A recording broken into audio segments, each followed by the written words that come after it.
Alright, we are live. Hey guys, how's it going? Welcome back to the Kiwi Lads channel. We are back for the Pacific Nations Cup final. Fiji taking on Japan. Now, this is actually a rematch of the game that we did see last year as the final, and that one, the Fijians, they were successful, whereas this game, Japan have looked pretty strong throughout their opening matches, and it is very hard to tell which way that this matchup could go. Looking through, first of all, at this Japanese side. They are away from home, but so are Fiji.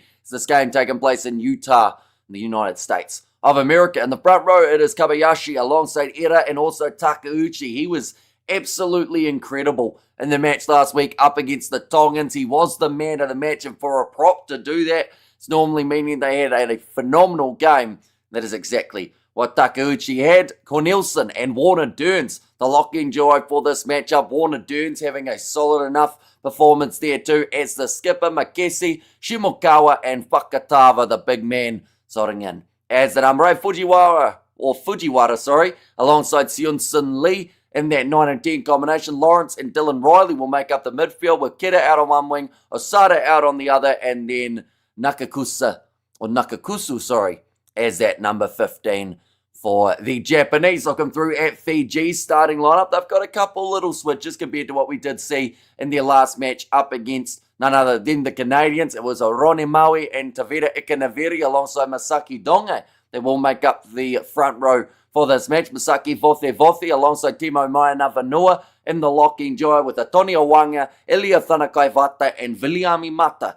He is there as the number 8, Kuravuli and Caleb Muntz will once again be that 9 and 10 combination, with Tabua Val and Kalaviti Ravovo. Moving into 13, we see Georgie Nasova take over the right wing spot, Rakuro out on the left, and then Ponepati Loganamasi again gets that 15 jersey for the Fijians. Looking through at the semi-finals. Now, this is what got these two sides to where they are today. Fiji having the big win over the Canadians, 63 points to 10. It wasn't very close. Tonga, they put in a valiant effort in a game up against the Japanese, which that contest they were not expected to win, but boy did they give it a good crack for the early stages of that match. But then Japan, they just ran away with it, 62 points to 24.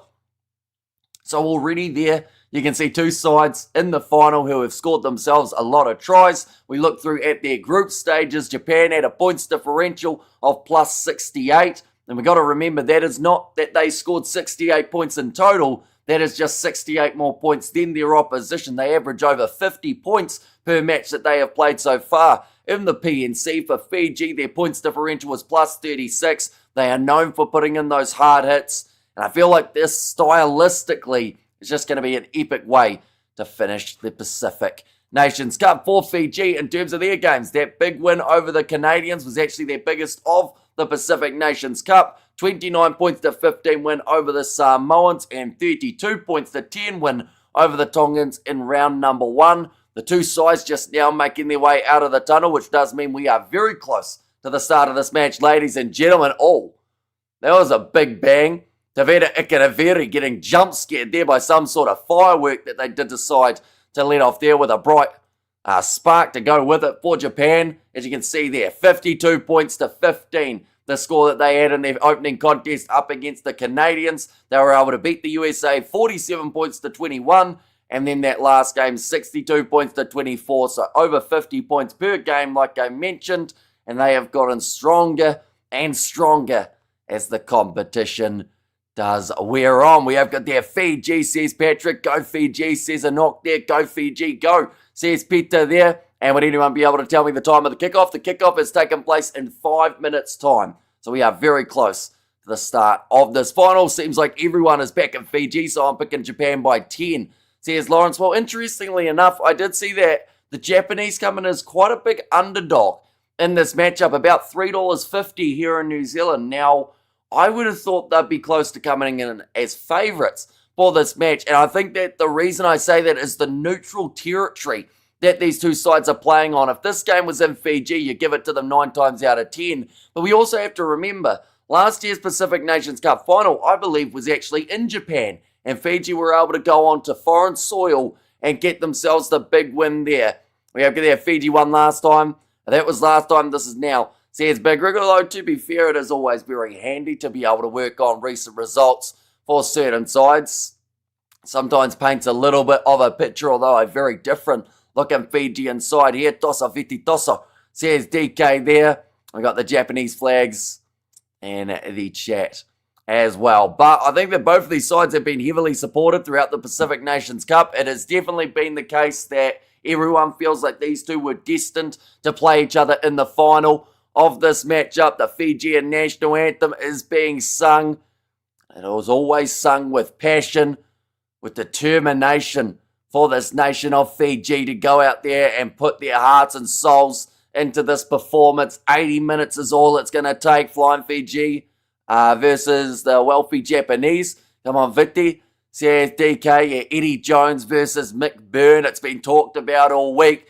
And I have to say, I'm excited to see what Georgie Nosova can do in the starting lineup here for the Fijians. Mainly because off the bench last week, did some extremely strong stuff. Kind of came on and off because of the head knocks that we saw for certain players in that back line. But he's done enough to book himself a starting spot now.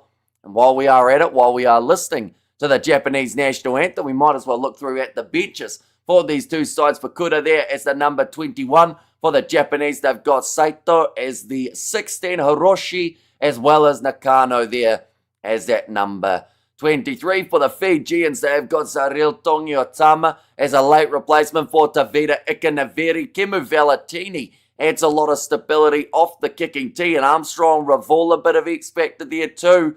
So I would almost argue that Fiji have the stronger bench for the later stages of this contest, but it is whether or not by that point that the game will still be up for grabs, or whether Japan will look to have an early onslaught like they have in some of their other games of the Pacific Nations Cup, get off to a flying start, make it too difficult for Fiji to come back. We're going to admire the Japanese for their recruitment of expert players, the financial resources they have. Says DK, I love the way how you always find a way to insult teams. No matter who it is, you always have one lined up in the chamber ready to fire it at the opposition. But this Japanese side, they have gone from strength to strength. Warner Durns been quite the skipper for them under Eddie Jones. And we have their high, says Jordan, in there as well. And Tosa Fiji Toso, says DK there too.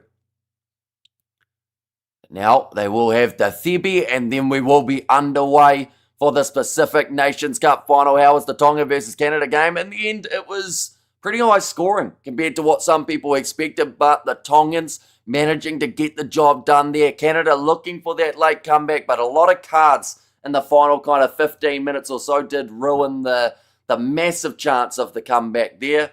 Plus a couple poor decisions from the Canadians, just choosing the wrong time to go for the post and the wrong times for kicking towards the corner. But do, of course, let me know your score predictions for this match, ladies and gentlemen. Who do you think will win this Pacific Nations Cup matchup? Is it going to be the Flying Fijians, or will it be the Brave Blossoms who get themselves the title for 2025? And both sides look fired up. Japan, once again, in that dark blue kit, does look very nice indeed. And at the end of the day, they both qualified for the World Cup 2027. They absolutely have. It's a little bit to do with the world rankings on the line here for these two sides, definitely with how close they are. But with the fact that this is considered as a neutral ground, in fact, if anything, it's considered as actually a Japanese home game here. So if Japan were able to win this game, they can gain a total of 1.69 or 2.52 in the world rankings points. So if Japan were just able to win this contest, they would go up 2 rankings, put themselves into 11th, and that would then put them in a very good position heading into the November internationals, where they have the potential of keeping that spot or maybe even going higher before they reach those matches, the all-important ones, the all-important draw. Fiji, they can gain a little bit more. If they win this game by 16 plus, they can go from 9th to 9th. They can't actually go ahead of Scotland, but that is the goal for Fiji, to be right up there. Got the Fijian flags from DK. Does Scotland go up in the ranking or no? Says Mani for their win over the Canadians. They gained 0.32 in the overall rankings. They went up 2 rankings to number 17. Uruguay dropped by 1 and Portugal dropped by 1. But yeah, Tonga are up into that 17th spot. Had they won by a little bit of a bigger margin, they would have still kept that 17th. So they'll be pretty happy where they sit. But it is going to be the Argentinian, Damian Schneider. He was in charge of a game last week. Now, he did get a couple corrections from his touch judge, who had a bit more experience there. But this young man will be excited to host and to run this Fiji versus Japan match. Hello, says Farasiko. Welcome in. Hope you're doing extremely well. And Tosa Vetitoso says Arami there. Go Fiji. And they're an easy win, Fiji by 20 points. I don't know how easy it will be. This Japanese side have been going from strength to strength, but it will certainly be a battle out there for 80 minutes. It has kicked off. Fiji looking to retain. And the ball is in the hands of the Japanese for the first touch of the final. Warner Durns, he did manage to score himself the try last week in the contest up against the Tongans. And we have got their Fiji Water, best water in world rugby. Says DK, do you know what the situation with Samoa is? So pretty much because they had a draw in their first game, whoever wins that game between Chile and Samoa next week will qualify for the Rugby World Cup. The loser goes through the repechage, where there are a few other sides already confirmed, but it's a 4-team tournament to see who makes themselves through to that final spot. Now currently Fiji, they have got themselves the possession. Caleb Muntz receives the pass. Oh, a little bit of a buckle of that knee of Caleb Muntz, which is not what they will want. I think I might have caught him Caleb Clark there, and a big shot on Fiji towards the sideline. Taniela Rukuro running out of space. Japan enforcing some physicality, and now going to have the line out 40 metres out from their own line. We have got the hello short here. How you doing? Says Beds Blaze. I'm doing all right. I tried to wake myself up in between the live streams. I'll be honest, we are still very sleep deprived. We've had about maybe 6 hours of sleep throughout the last about 56 hours, but we're going strong. And it's the last game of the weekend that we are covering on the channel, the 10th hour in a row that we will be live, but now rolling this one back. Chance here for Fujiwara, who has had a very strong box kicking game as of late, chasing after this one hard. Keto was chasing, but doesn't quite get to it, and Muntz does well to be able to drag it to ground. And great job by Tonga, says Fasier, confirming third place for the Tongans there. Eddie Jones, the best paid coach in world rugby. All the Japanese sponsors, says DK, and yeah, that man has turned Japan around in the past, and he's trying to do it again. They've booked themselves their spot to the Rugby World Cup. And now he will look to really do what he did back for that hosting World Cup for the Japanese. Hello from Sydney, says Bike Journey. Welcome in. Hope you're doing well. Now going off to the left-hand side. At the moment, Fujiwara. And off to the left-hand side again. Finds Amato Fakatava. Big collision for him. He's going to be one of those guys to just keep an eye out for all throughout this game. He runs it hard. Japan never made the quarterfinals. I believe they made it in 2019, didn't they? Or did they miss out there? Now, off to the left-hand side, all the best for Fiji Water, says NDAR. Now, ball rolls out the back. Kuravuli goes to Caleb Muntz again. And sending it back to the boot, claimed at the back for Japan. We are 3 minutes through at the moment, and a missed tackle from Fiji, passing off to Amato Fakatava, chopped out from underneath, and was his kneecap from Tavita Ikanaveri. Now backline here for Japan, wide cut out pass. This is a bit of space, opening up on the outside, stepping back inwards. It was supposed to be Dylan Riley in that 13 jersey, but that was not him. Perhaps a late change here for the Japanese. Thanks for your dedication, mate. Go Fiji. Says Ainol there. Now nice pop pass on the inside. Dragged down a little bit too high in the challenge from Kalaveti Ravovo. Japan 10 metres out from the try line now. Fujiwara, that's going to be knocked on by Ponepati Lokanamasi. They will go back for the initial penalty. Got the Fijian flags from DK. And yep, they did. But they lost to the quarters, or the quarters to the box, I think. Says Padza. 4 minutes into this contest, I think that they will be kicking for the corner here, the Japanese, rather than looking at the three. There's no denying that Seun Sun Lee could probably nail it from this angle, but they have decided that the aggressive nature is the way to go. That is how they have averaged more than 50 points per game that they played. And that is just by being aggressive, getting in the opposition's face. Speaking of that, we see Timo Mainavanua trying to put off the Japanese jumper now. Amato Fakatava, too easy for the Fijians, for the Japanese on the short side. Hayate Ira goes straight through, and Japan get the first try of this match. They just went short side. Normally, sides 9 times out of 10 are able to either push them into touch or just drag them down short, but not in this case. Hardly touched on the short side. We see that beautiful set piece. Davida Ikanaveri just running a little bit too close to the sideline. And the defence just not quite working out. Caleb Munsey's got a 1 on his back. I don't know what happened to the 0 next to his name. Next to his name on the back of the shirt. And Japan playing Fiji like a fiddle. And 7 kick is good, says DK. You are a little bit ahead, so try to avoid the spoilers if we can. We have got there Japan also in there from Big Rig. And Japan has taken this one, says Mr. and Mrs. Manu. Thanks, Hamish, for backing Tonga. That kick is over, extremely high in the sky for that one, but coming down nicely for Seunson Lee, just pretty much confirming that he could have got that kick over if they decided to. And also we're good there, thanks, Hamish. And try, says Big Rig there. And also the Fijian flags from DK. And bit early, mate. Slow it down for people. You can't see him. Want to hear Hamish announce it, says Petzer. But now 7-0 at the moment for the Japanese. They are sitting 6 minutes into this contest. Warner Dearns turning it into a rolling maul for the Brave Blossom. And now kind of a one-man rolling maul for Warner Dearns there. A wake-up call for Fiji. Japan isn't messing around, says Big Rig. Absolutely. They will come out firing in this match, Japan. Now chasing after it again. It is going to be, oh my, he's just kind of landed on his own neck. He spiked his spine. And he's holding on to kind of the midsection at the moment. I don't think that would have felt too nice for Kida out on the wing. Now Tavita Ikanaveri be tackled hard by the Japanese round the halfway line, led by Dearns. Now Caleb Munson, the number 1 jersey. They've actually got 2 ones out there on the field.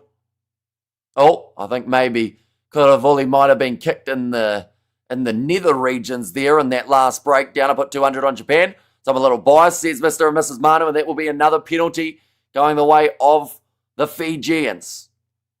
And good to see Japan got some Flying Fijians of their own, well-paid expatriates too, says DK.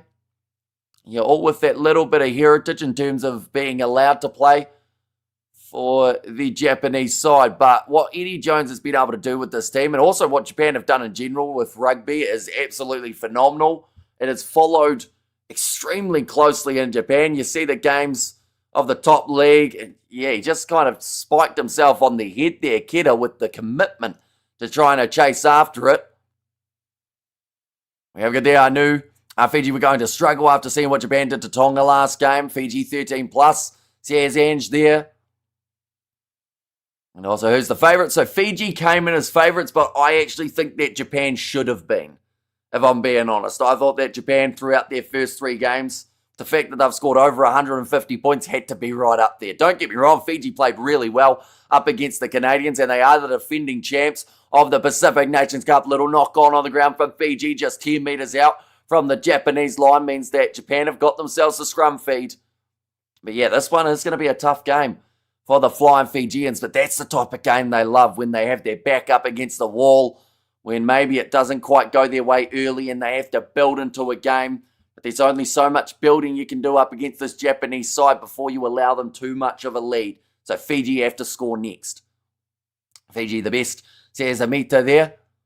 They've got so much world class in this back line, whether that is going to be Kalaviti Ravova at number 13. He was doing very well out on the wing last match. You see Georgie Nasova, the 7 superstar, getting some minutes here for the Fijians too due to injury. And Punepati Lokanamasi saw that man get himself a couple tries, if not 3 on debut, when he first came into the international scene for Fiji. Okay, referee just giving a little bit of a warning there to Masaki Donge about the angle that he is joining the scrum from. I think he's just getting a bit of confirmation here, making sure that he knows exactly what is expected from him. Kabayashi, the man in front of him for the scrum. On the other side, Takeuchi. Oh, hang on. We got a head knock here for number 11. That makes sense, seeing as he landed directly on his head when he went up for that high ball.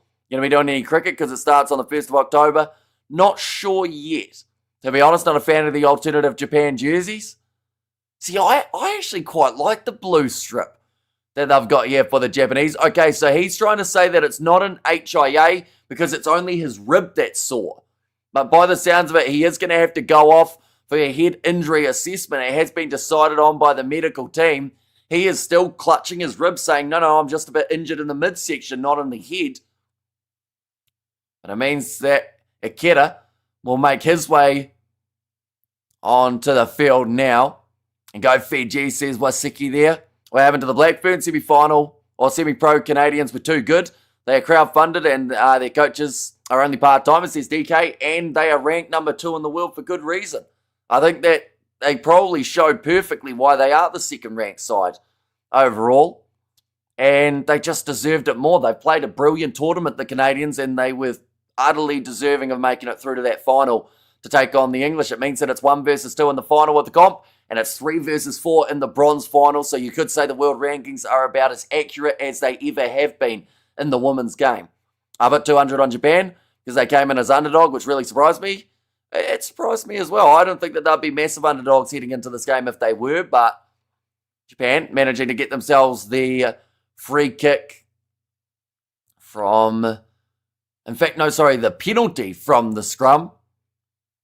And Black Ferns have won 6 of the 7 last World Cups, can't win them all. Says Godzone there. Eddie Jones watching on with an angry, stern look on his face, but I think that's just the resting face of Eddie Jones. That man does only smile when tournaments are won or matches are in the bag, but Fiji get themselves the penalty there. No clear release. Like they were considering going quickly. Fujiwara managed to slow that down enough so that it wasn't a possibility. I think Japan will win. I don't think they are underdogs, says Big Rig. Yeah, with just the sheer amount of tries that they've been able to score throughout this competition alone. They've played 3 games. They've got over 150 points. Fiji, don't get me wrong, they've been solid enough. I think they're close to the 100 and maybe 10, 120 point kind of region. But they just can't allow Japan a good start. You have to argue that that try already coming the way of the Japanese has given them just that, but Fiji need to be the next to score. Semi-final scores were almost identical, says Novmum. And yeah, we do have the semi-finals of last World Cup for the women are now taking place as the final and the 3rd place playoff game.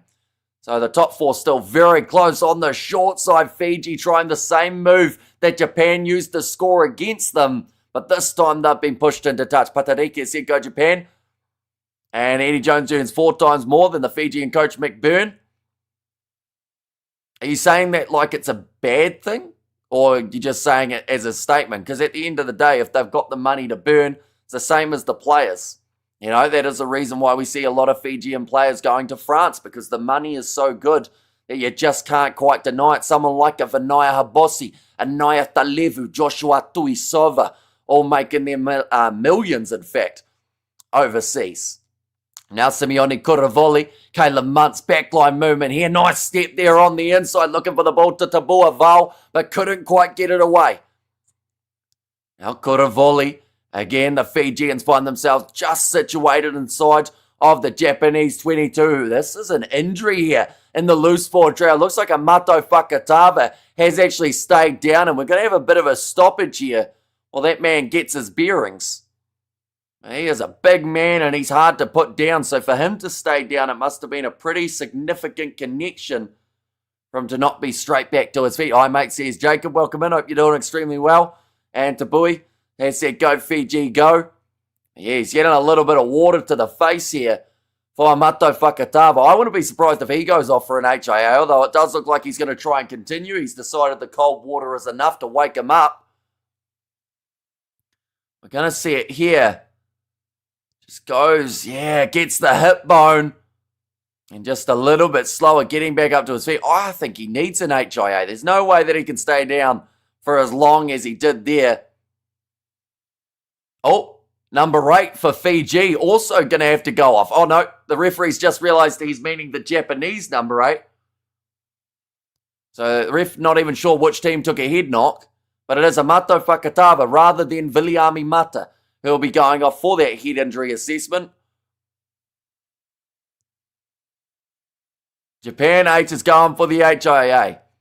Amato Fakatavi's given the ref a thumbs up. He said, no, I'm all good. Just carry on with the game. But he has to go off now for the head injury assessment. Go Fiji, go, says Endar.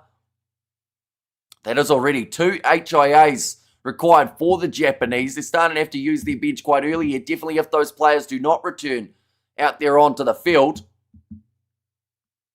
Our ref don't know who's Japanese or Fijian.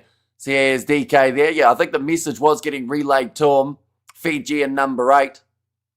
But I think that was just a mistake from the medics. As they did mean the Japanese number 8. And Mato Fakatava, we have got there 6, 7, 9. So he's gone there. Now Simeone Kuravuli. Okay, they've just pretty much described the HIA process. So he should be back within 10 minutes if he is completely fine. And we've got the Fiji and Roa showing pain. Says Aletiana. Now, Simeone Kuravuli.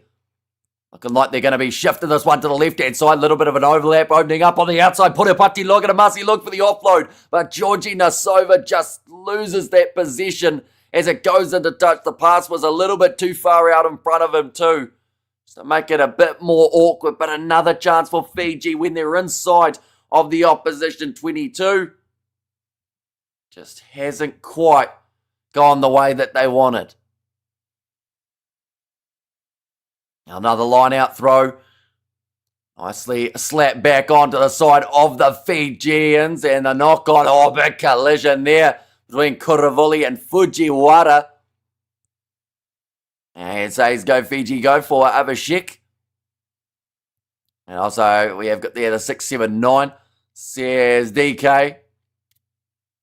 And yeah, big shot coming in from Kuravuli. Giving him a almighty heave.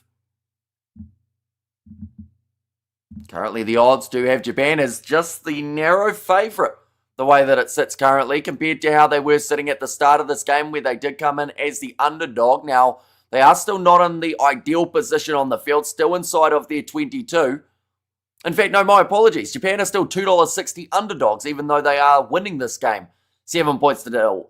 Fiji still $1.45. Got that round the wrong way. 14 minutes into the fixture. Fiji have got themselves a scrum feed just 5 metres out from the line here. Okay, Masaki Donge again having the warning from the referee. Okay, he's pretty much said to Masaki that next time he gives away any sort of free kick or penalty, he is going to get himself a bit more of the warning too. Masaki Donge still big smile on his face. You have to assume that he has had a lot of experience in scrums. They should have 8 as scrum halves. So you have 1 to 7 as the forwards, 9 to 15 as the back, and 8 smack bang in the middle. Says Novmum there. Now Kuravuli ready to feed it in, but the penalty goes the way of Japan, flattening out on this near side for Donge. And he is under the microscope at the moment from this referee. Any little mistake at scrum time, he's going to get himself in a little bit of trouble. Now currently 10 metres out from the line. And will be the kick downfield from Seon Sin Lee.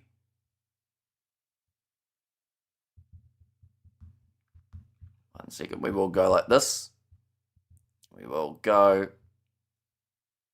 like this as well. And now Japan in the possession once again. Big collision around 40 metres out from the Fijian line. From the Japanese line, in fact, it will be. Fujiwara now rolling this one back. Is Dylan Riley at 13? He's actually not. I believe there might have been a late change for this Japanese lineup, as he is not to be seen in that number 13 jersey for today. And back across to the left-hand side again here. A little bit of extra pressure. Fiji pick the ball up, and they'll go back for another knock-on against the Fijians. Just a few too many handling errors early on here. Has struggled to get them fully in the rhythm of this game. Once again, that does not mean that that will be the case throughout the full 80 minutes. And while they are having a couple little struggles here, they just have to make sure that they stay within the 7 or so points. A massive shot coming in on Seon Sin Lee by Tabua Val. He lined him up early. Wanted to put in that massive shot, but currently 17 minutes through. Japan have another attacking chance from inside of Fiji's half. Do, of course, let me know who you guys think will be the next try scorer in this game.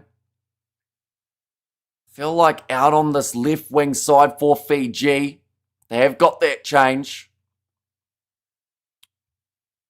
Got a decent chance. In fact, they've got a few changes across this backline here, Fiji. And Sulu and Lala says go Fiji go, says Indar there. So shout out to both Sulu and Lala for tuning in for this match.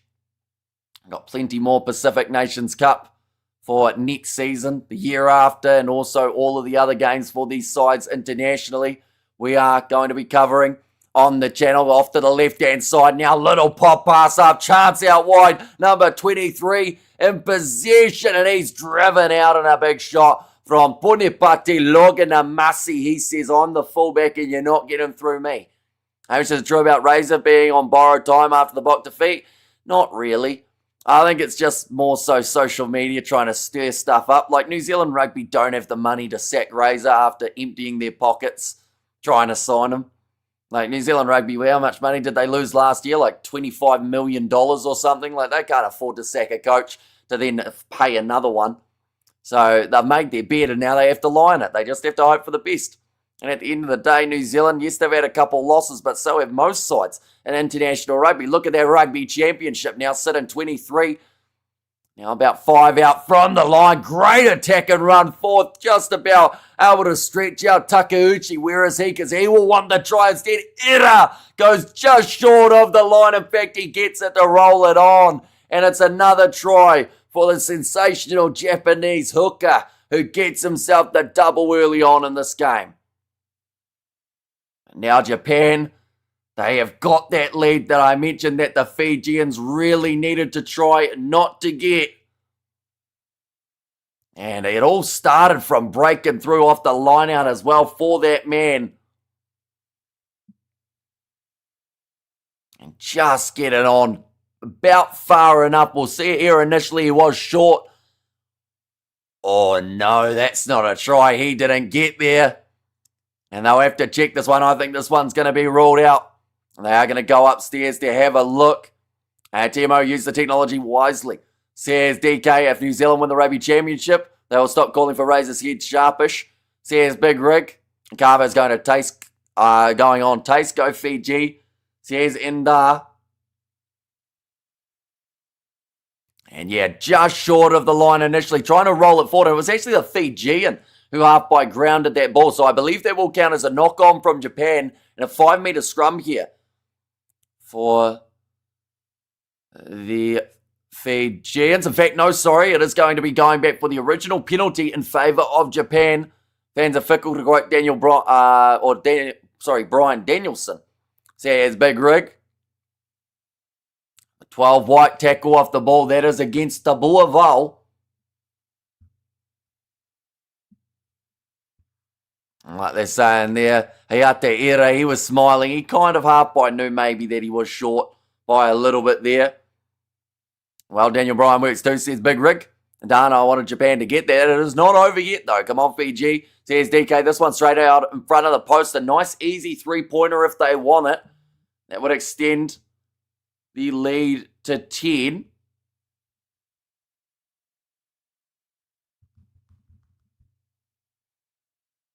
But now lining up the sticks. Seunson Lee.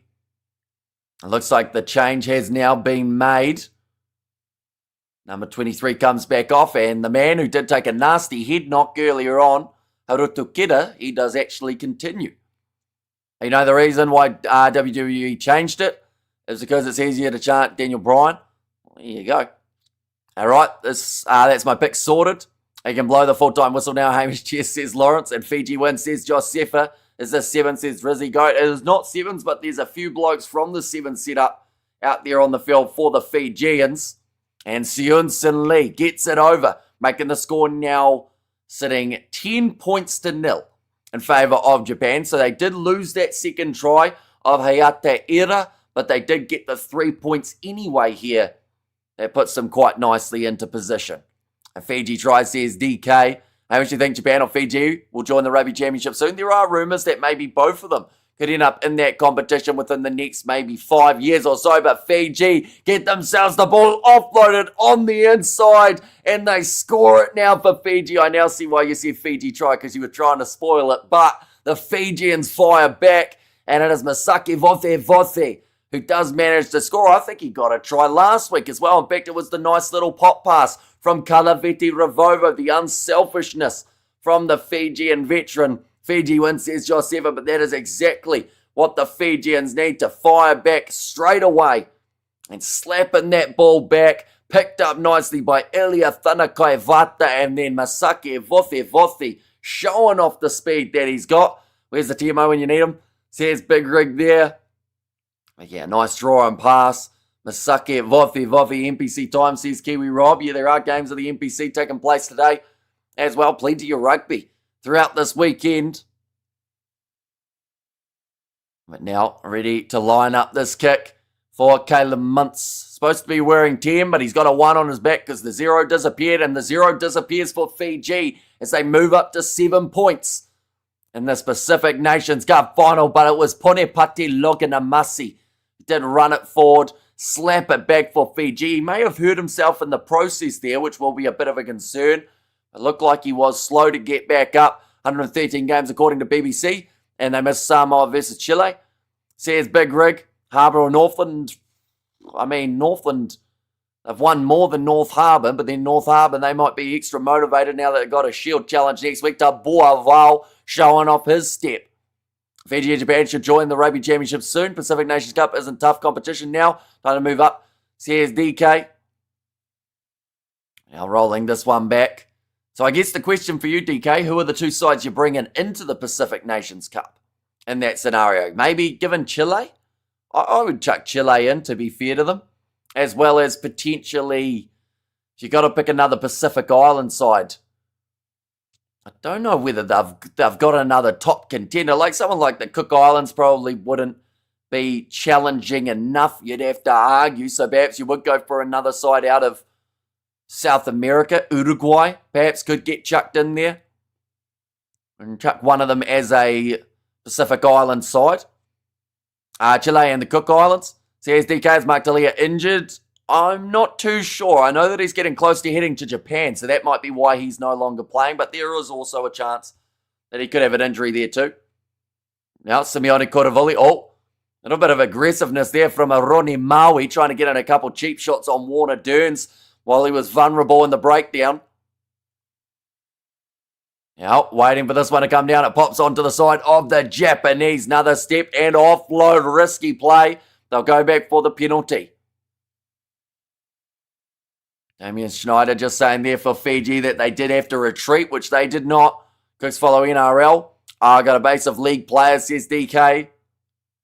It's just whether or not they would want to put enough funding into their rugby union side. I know that the last time that we saw them in action really, at least competitively, was actually that Rugby World Cup qualifying in 2023. And then from there, I haven't really heard too much about whether or not they have been playing a lot of rugby. We need more tries for Fiji and Argentina and Papua New Guinea, says Salindra there. And all good wrestling and NPC and Hamish. Any better Sunday, says Kiwi Rob. 20 minutes of hard work for Japan. And all they have on the board is a 3-point lead, says Big Joe. And that will be something that gives Fiji confidence and something that they've done time and time again. You know, a side will score early up against the Fijians and they just slowly work their way back into it. And it can be extremely frustrating if you're the opposition. I see taken though by Japan this time. I do see that Amato Fakatava has also made his way back out onto the field. So the two HIAs for the Japanese both have been passed. Now off to the right. Fujiwara. Trying to sit down the man in front of him here. The ball is available, says the referee. Warner Dearns popping it up now. An attack and run almost through for the Japanese. Beautiful offload on the inside. And very close to the sideline, but somehow keeping the ball in the field of play. Now looping around the big shot. Coming in on Makesi. Now Fujiwara again. Fiji find themselves scrambling in defence. 10 metres from their line. Seunson Lee using the back line. Another step inwards for Nakakuzu. That's almost turning into a rolling maul here for Fiji. They tie up the ball and it will be the scrum feed now for this Fijian side. They're trying to rip the ball away, but I don't really understand why because it is a scrum anyway. I think he's just asking the question there, the Japanese player, whether or not his knee was on the ground. Come on, please, Hamish, back. Fiji, says Mark.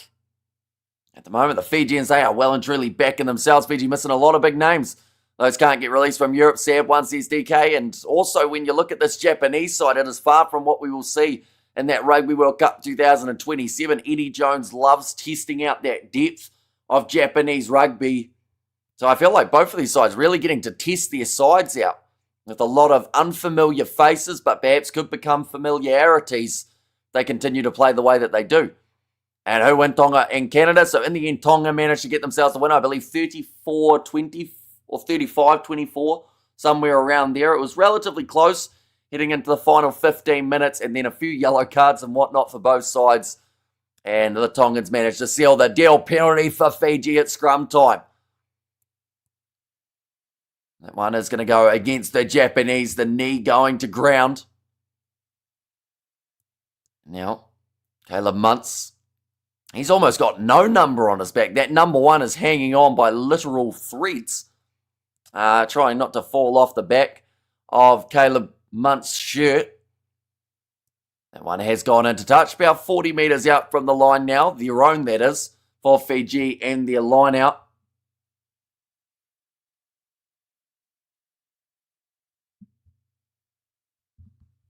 One second, we'll go like this. Go like that as well. I mentioned how I was going to have a guest earlier on a live stream, but that did end up falling through. But we'll try and get him on maybe next weekend as another option.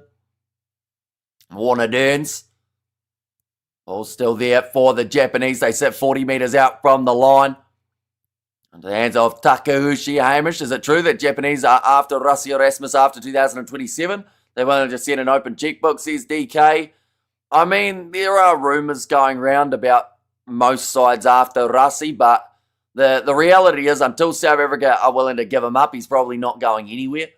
And he wants to be locked in until 2031 with South Africa. So there might end up being a bit of a dispute at some point. And Alpha Katava, big collision for him.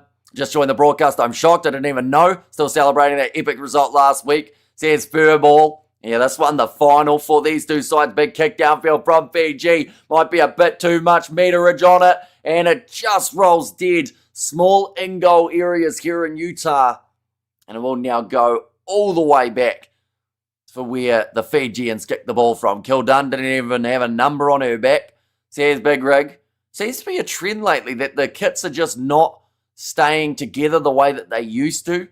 Which team was it recently that every single teammate's or team member's armband, or like the badge, had half by fallen off and it was flapping in the breeze? It might have been Tonga that were dealing with that. And last week's game. Now, will be the line out, in fact, the scrum feed for the Japanese. Currently 28 minutes through on this match, and at a score still very close between these two sides, 10 points to 7. It will be a tricky one to split.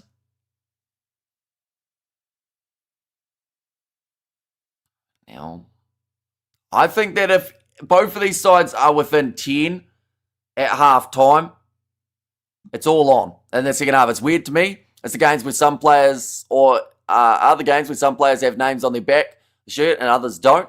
Is it the quality of jerseys, or is it poor printing of the names, numbers, and logos? I think the jerseys themselves are great quality. It's just, for some reason, the numbers don't really stick to them. And maybe that is just down to the way that the jerseys are made now, because they want to be, I guess, harder to be able to grip. So sometimes, I guess, even the numbers can't grip to them. I'll be miffed if the other teammate got name shirts and I got a generic one. Says Big Riggin, who won the Curry Cup. In the end, the Requas were able to win that one. And it was a 1-point thriller near the end. Why is the top 10 not playing this week? Says Katzenell. Who are we talking about? Like the top 10 as in like the world rankings top 10? Or top 10 as in like 10 for Fiji or 10 for Japan? Now Mikeshi moving forward again onto the short side. Fujiwara. And there's another advantage this time for a knock-on. Beautiful inside ball. Simeone Kuravuli trying to break the line. It's going to become a foot race for the big man Masaki Vothi. Another offload for Fiji. And that is just the danger that the Fijians offer. They will find space and they have got a 4-on-1. Surely this has to be a try. No, Tavita Ikinaveri hung on to it too long. They still have the chance with Georgie Nasova, but that is a massive opportunity squandered there. That was offside against Japan, and that was pretty cynical too. Tabua Val reaches out, scores the try anyway, probably saved Japan a yellow card. Finally, some Fijian razzle dazzle, says DG, and the fact that they are doing those offloads out the back door, and it's a prop who started it, just tells you how dangerous this Fijian side can be on the counter attack. Yolda Hamish says, Vinny, welcome in. And Dan says, Yeti go Fiji, says Vinny there. And they need a break after brutal games like that. You mean the Rugby Championship? They're back in the saddle next week. The big boys, New Zealand, France, etc. Well, New Zealand, they are playing in the Rugby Championship next week. France, they don't play in this window of time because they play in the February and March window for the Six Nations. SPG Flair says Yeti there, and Tosa Vititoso says DK, and Tosa Vititoso says Nasal. But a good finish by Inia Tabuaval. Fiji now lead. Plenty of time still left on the clock. And it is an important kick here for the Fijians. They have got 10 seconds remaining of Caleb Munt's time. Come on, Fiji, says DK. Misses it away to the left-hand side. Uses up the full minute, though, so does allow his teammates a bit of a chance to catch their breath. France will be back in November against the Box, says Big Rig. Yeah, just short side there. Japan not quite retreating to the hindmost foot. And then Tabua Val, the very next phase, gets over anyway. Some celebration from the coach's box. A few clapping hands. Shucks, missed the penalty go, oh dear, says Vinny. Yeah, we'll keep this game relatively close. Getting towards their halftime break. 32 minutes and 12 points to 10 for the first time today. The Fijians are in the lead up against the Brave Blossoms. Now kicked high. Important that they take that one, and Tabua Val has done just that. And come on, Fiji, says Lucky 3. And also boxed in Fiji, then the Wallabies. Tough games for the French. Nicely taken again by the Japanese. Going back across to the left-hand side. Round the halfway line. Little chip attempted in behind. Open space, but Fiji cover well with Caleb Muntz, who is the numberless number 10 because of the numbers falling off the back. Now short side. Pace being shown. Chipped in behind. He's going to back himself for the foot race. It's curling towards the sideline. Keeps the ball just about alive. There is maybe where we should have seen just that inside pass. But he went risky there for Daniela Ricuro. Went for a pretty sneaky type of play. But that's where he had the option of Nasila Silla on the inside. I have to love Fiji, says Yeti, and they have all of a sudden gone to 1,000 miles an hour in this matchup. I have there your take on these mouth guards with sensors or HIA indicators. I go off randomly, says DK. They're a tricky one because I like the fact that they're trying to take a little bit of like the innovation side of things and working out, if someone takes repeated head contact, they probably should be checked out. Now, a lot of the time, the repeated head contact, though, sometimes lately anyway, hasn't actually led to concussions. But I do still think that, with a little bit of fine-tuning, it's not a bad system. And it just is out there for player safety. At the end of the day, they want to stop players running around out there for ages with head knocks. Now, let's go. The Japanese says Patariki and Fiji on fire now. Go Fiji, says YouTube user. And now that's a hard landing for Cornelison. We actually heard the slap of his back as it hit the turf. I really like that rugby takes concussion seriously. A lot of other sports have failed their player safety. Says Big Rig. Ball now available for Fiji again. 5 minutes remaining in the first half of the Pacific Nations Cup final. They can score again here. They will be well and truly in the box seat. Cross kick going straight into the hands of the big man. Antonio Wanga pops it. One more offload to Tavita Ikanaviri, who will run it around and score the try. Fiji extend their lead. And same time, Fiji says a belly there. And that is now fully putting the pressure on Japan to fire back. But the crowd are loving that one in Utah. Tavita Ikanaviri, the captain for the Fijians, managing to score himself the try. And Antonio Wanga just timed that one nicely to Tabua Vau, and that is a brilliant offload because some players would have really struggled to be able to get it away from their back. But for a Fijian, it's second nature to look for that next pass. Didn't even need a call, I don't think, from Ikanaviri. Just knew his teammate was going to be there. Japanese need some Fiji water at halftime. Says DK and Fiji on fire, says YouTube user. And yes, says Yeti.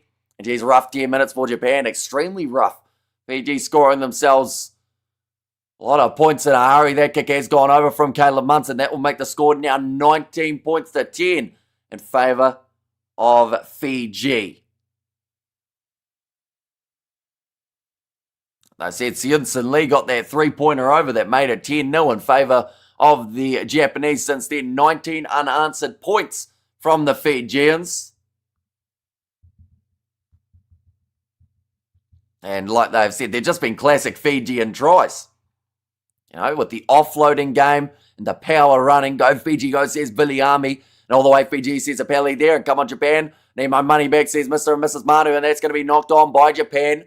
Now give the ball back to the Fijians inside of the Fiji 22. But they will now go back for the initial scrum after the knock on. Then Warner Dearns is having a bit of a conversation there with the referee, Tamara Vitti. Says Amita. And 10-0 to 10-19. And the time it takes to make cheese on toast. Says Big Rig. Yeah, they'll go into halftime with what I would think is a very angry Eddie Jones, because this is not what they would have been expecting. Definitely after the start that they had. Like I mentioned, getting off to a pretty cruisy kind of start. That short side try being scored off the line out. So a decent crowd for this matchup. On the supporters of the Fijians as well as Japan in the stands. Which is great to see. 2 minutes 30 remaining in this first half. Fiji have got themselves the scrum feed. 20 metres out from their own line. Tosa Fiti Tosa. There's DK. And as well, but Simeone Kuravuli to put the ball in. That is a good solid push from Fiji. They get themselves the penalty advantage at scrum time. Munce with the little kick in behind. This one could bounce awkwardly. Japan having to try and clean it up. Ball is loose. Picked up by Simeone Kuravuli. It becomes a foot race again. And he's dragging along a Japanese player with him, dragged down just 2 metres short of the try line. Protecting that ball well. Short side for Fiji, driven backwards, was Georgie Nasova. And the biggest thing here for Fiji is don't rush it now. Just make sure you find that try line before the end of the half. Masaki Donge going off to the right. Now popped him behind. Caleb Munce. Another step there from the number 13, Kalaveti Ravovo.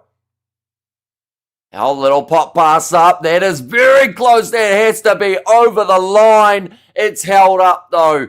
And a goal line dropout. That is defence and a half right there from Warner Dearns, who has stopped what could have been a pretty brutal-looking scoreline going into the second 40. But the captain steps up, manages to get his hands underneath it. I envy Fijians. Carefree. Whatever's footy, says Ejovi there. And also we're going to go Fiji go from New Zealand, says Amita. And also we have there Japan breathes a sigh of relief. And also this will be a nice game to watch, says Bike. It has been hectic at the moment. And we're already 39 minutes through. That's how you know it's a good game, when these two sides go head to head. When you feel like you've watched 15 minutes of rugby and it's already almost half time. Tosa Veti, says Joanna there too. And there should be a Fiji rules football code. Says Ijavi now back across to the right-hand side here for the Fijians round the halfway line. Georgie Nasova breaking the line. Pure pace, pure step and pure fend. And Nasova goes in for try number 4 for Fiji in this first half. and they will close out the half in emphatic fashion and with a hefty old lead heading into the second 40 minutes. Japanese need some Fiji water, says DK there, and go Fiji go, says Josiah, and they should really make these lower tier games free to watch, says Bike there. Yeah, see, it's been an interesting one because there are certain games, the likes of Samoa versus Chile for that Rugby World Cup qualification, that was free to wear in a majority of countries, whereas these ones with broadcasters, that's a huge fin though, from Georgi Nasova, pushing back the Japanese defence and scoring the try of his own. Look at there, damn, it's over, says Mr. and Mrs. Manu, and ouch, that looks impossible for Japan, says Big Rig. If they were heading into this game as underdogs, I wonder what that does to them now at half-time in terms of those odds. Fiji's score, they are expected to win by 20-plus points here, but that is going to be half-time. The kick from Caleb Muntz goes over, and 26-10 now, the way that the score does currently sit. And Fiji and Japan, a very close matchup, says Bite there.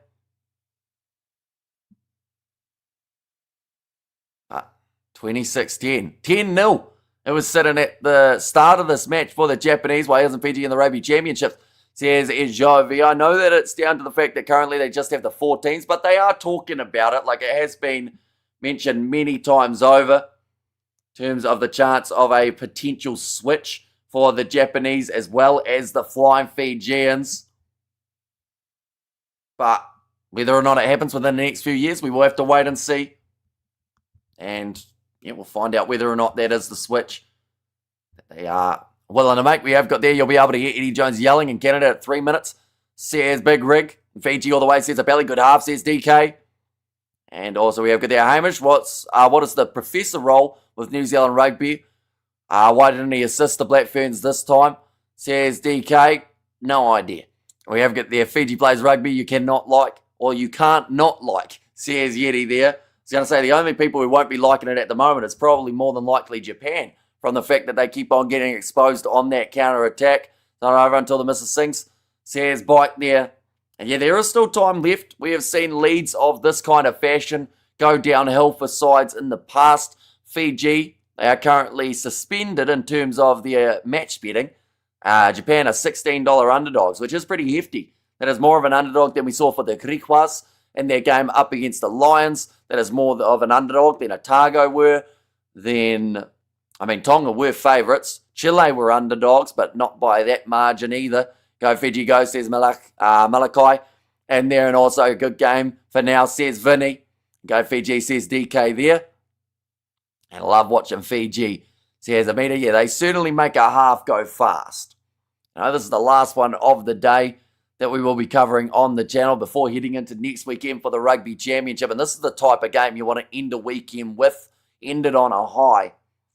And currently Fiji are looking to do just that. Good game for now, says Vinny. And yeah, we can also not underestimate this Japanese side though, because they have some real skill of being able to get back into a game. How you doing, Hamish? Says Vinny. I'm doing all right. The sleep deprivation was hitting harder earlier. Now I'm feeling a little bit more wide awake, and I do think that's down to the pace that these two sides have decided to play for this game. Exciting game indeed, says Amazing, and always PG, says a Pele there. But second half, will we get more of the same, or will they start to slow down? Those are the two big questions. We'll go like this. These are the benches for the two sides. We've seen a couple little switches here and there due to head knocks. We've seen for a bit of time, Japan actually had two different players out there on the field, but now back to their starting 15. Now, I just feel like that Fijian bench looks so strong. Kitioni Salawa, Nasila Silla, Samu Tawake in the front row as a replacement. Kemba Valetini for a little bit of stability. I think that Japan's best chance of winning this game is to be ahead at 70 minutes. But for them to be able to do that, they then need to score about the next 4 tries in a row without conceding one to the Fijians. So it's going to be hard to do. We'll have to wait and see whether or not it is a possibility. Hey, Fever's been hitting well today. Probably the nicest people in the world, says Yeti. Is Nasila Silla in already? He is not at the moment. So still going to be making his way off the bench later on. Chile holding up Samoa. What a shock. Samoa need another review and rebuild. I lost a lot of ground in World Rugby. Says DK. And Dosa Viti, we will do it. And, well, great to hear, Hamish, and I hope you get some rest afterwards. And probably the nicest people. And that's Fiji's game. And also we have got there, hopefully, Japan pull a Samoa. Says Big Rig. Yeah, and if this one was down to a draw, I believe we would go to extra time in this contest. Japanese lucky Fiji. Don't have Randrara, Tuisova, Habosi, Jita One and Yolo, etc. says DK. And I think that Fiji will also enjoy the fact that Japan are missing quite a few of their starters in this scenario. It is quite cool to see the depth of these two sides, and I do think that that is what this Pacific Nations Cup is all about. Yes, both sides have way better players who aren't playing, but this is about finding out who are the next guys. Who are those guys joining that World Cup squad in the near future? Both of these sides have confirmed their spot through to the next stage. So, you know, it's about finding who are those next kind of talent pool players that are going to book themselves those spots as about that kind of 25 to 38 rank in terms of your overall squad for the World Cup. Because I think Japan are finding a few diamonds in the rough.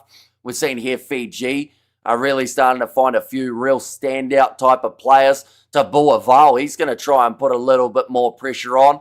France are missing two of their starters today. And we'll do next week against the Black Ferns due to disciplinary suspensions, not even injuries. Says Big Rig, and that does make it tricky when some of your players are out with certain suspensions. They are just showing the first try of the match. It came 4 minutes into the contest. And it was some terrific work from the from the Japanese on the short side. Try going the way of Hayate Ira. Little did they know that was going to be the only try that they were able to score throughout the first half. The Japanese are getting better these days, says Vinny. And they are just showing the mistakes that have come from Japan as well, that first of all led to that Fijian try. And they were just short of the line for their second try attempt. Back down, I'd say about maybe a half an inch away from that try line. Tried to roll it a bit closer. The referee saw a grounding, but then in further inspection realised that it was short by a bit. They managed to get themselves that extra 3 points. So 20 minutes into this game, ladies and gentlemen, Japan were leading 10 points to 0. Now, you will notice at halftime that is not the score. Fiji then went back to score themselves 4 tries, including one that came very quickly after that 3 points of the Japanese, only within maybe about half a minute, where the Fijians are able to get back onto the board. Get that try from Misaki Vothi, Fiji King of the Pacific. Says a Pele there. And we did see repeat other tries coming for them throughout the half. Tabua Val got one. We did end up seeing the try for Georgie Nasova and then also Tavita Ikanaveri, the other man who scored the try. Do we know these two teams are respective current world rankings? So currently in the world rankings, if Fiji were to win this game by the margin that they are winning at the moment, it's actually the 16, which gives them the 0.46. In terms of a boost in the rankings. Fiji would stay in 9th and gain themselves plus 0.46. If they were to win by a slightly thinner margin, less than 16, they would win and get themselves 0.31. Japan can't really drop a huge amount, whereas if Japan were able to somehow get the comeback victory here, the Japanese, if they even draw this game, would go up in the world rankings. They would move to 12th. If they win this game, they go up to 11th. So there is a bit more on the line for the Japanese in terms of moving around, but Fiji could get some crucial points heading towards that next kind of period, towards the World Rugby World Cup rankings draw.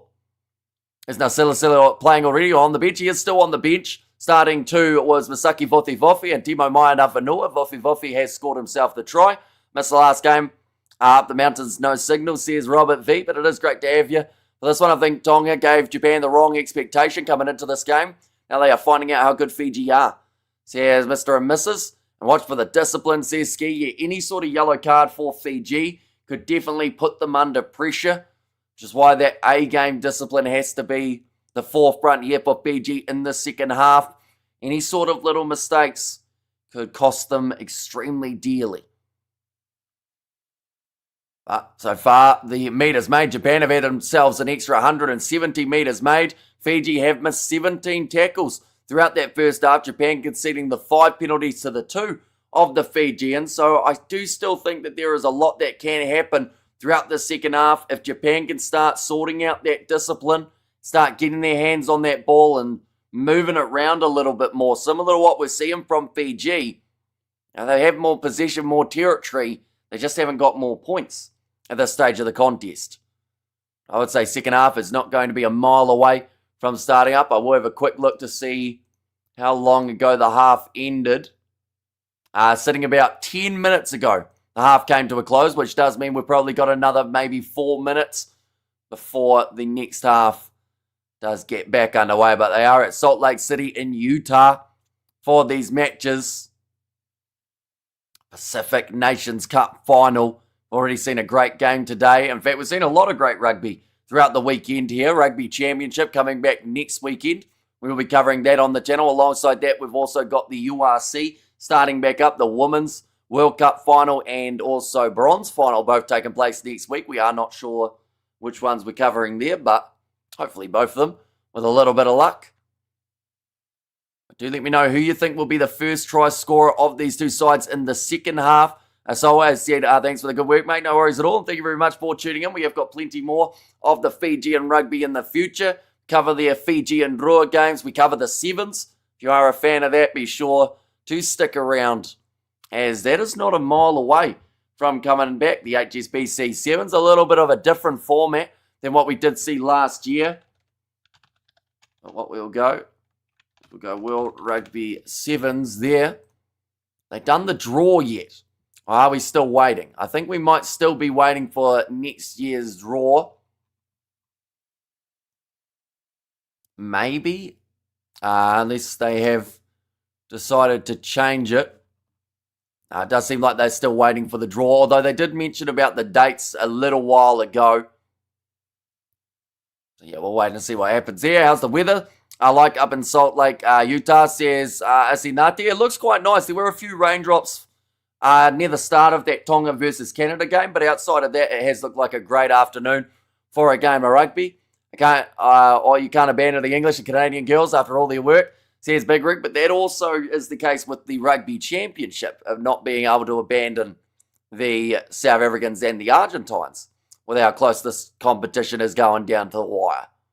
Oh, they've got that same ad with chocolate. And it was the one that almost got me last week in terms of wanting to go buy a block. But we're going to behave ourselves. Second half, just about to get underway. Fiji will be after a quick start. They did manage to score themselves 4 tries in the last 20 minutes of that first half period. Whereas Japan, they were able to get themselves their early try in the 4th minute. They got themselves the 3 points in the 19th. Box and the Boomers play each other twice. Play every year. World Cup final is once every 4 years. Says Big Rick, that is true. But we'll be able to do that co-commentary, kind of providing the updates on it the way that we normally do, unless I can find a co-host. But that seems to be harder and harder to do because everyone I ask says no. We have tried quite a few people, I will mention as well, for that World Cup final. And every time it is the big fat no for that one. But second half of this contest, just about to get underway for Japan. They do need to score early on in this second half. If they can score before, I would say, before 50 minutes, scoring 1 try. Now, of course, that doesn't get them completely back into the game, but it will help them out quite nicely, working in the right direction. Probably get more yes if it was the Ferns or the Lady Box. Says Big Rig there.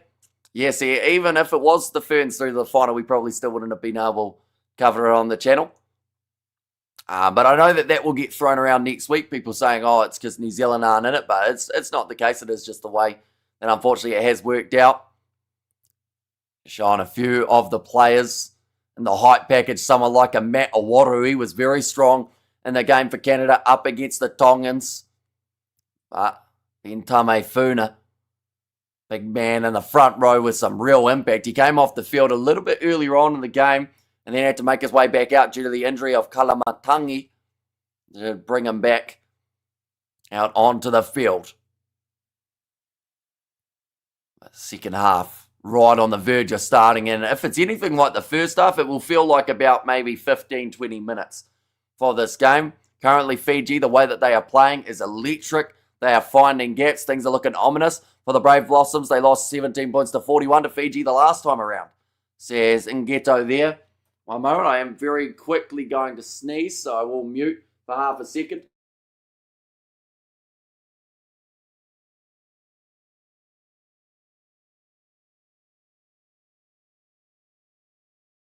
We are good, hopefully. And a good old case of the hay fever today throughout the streaming time.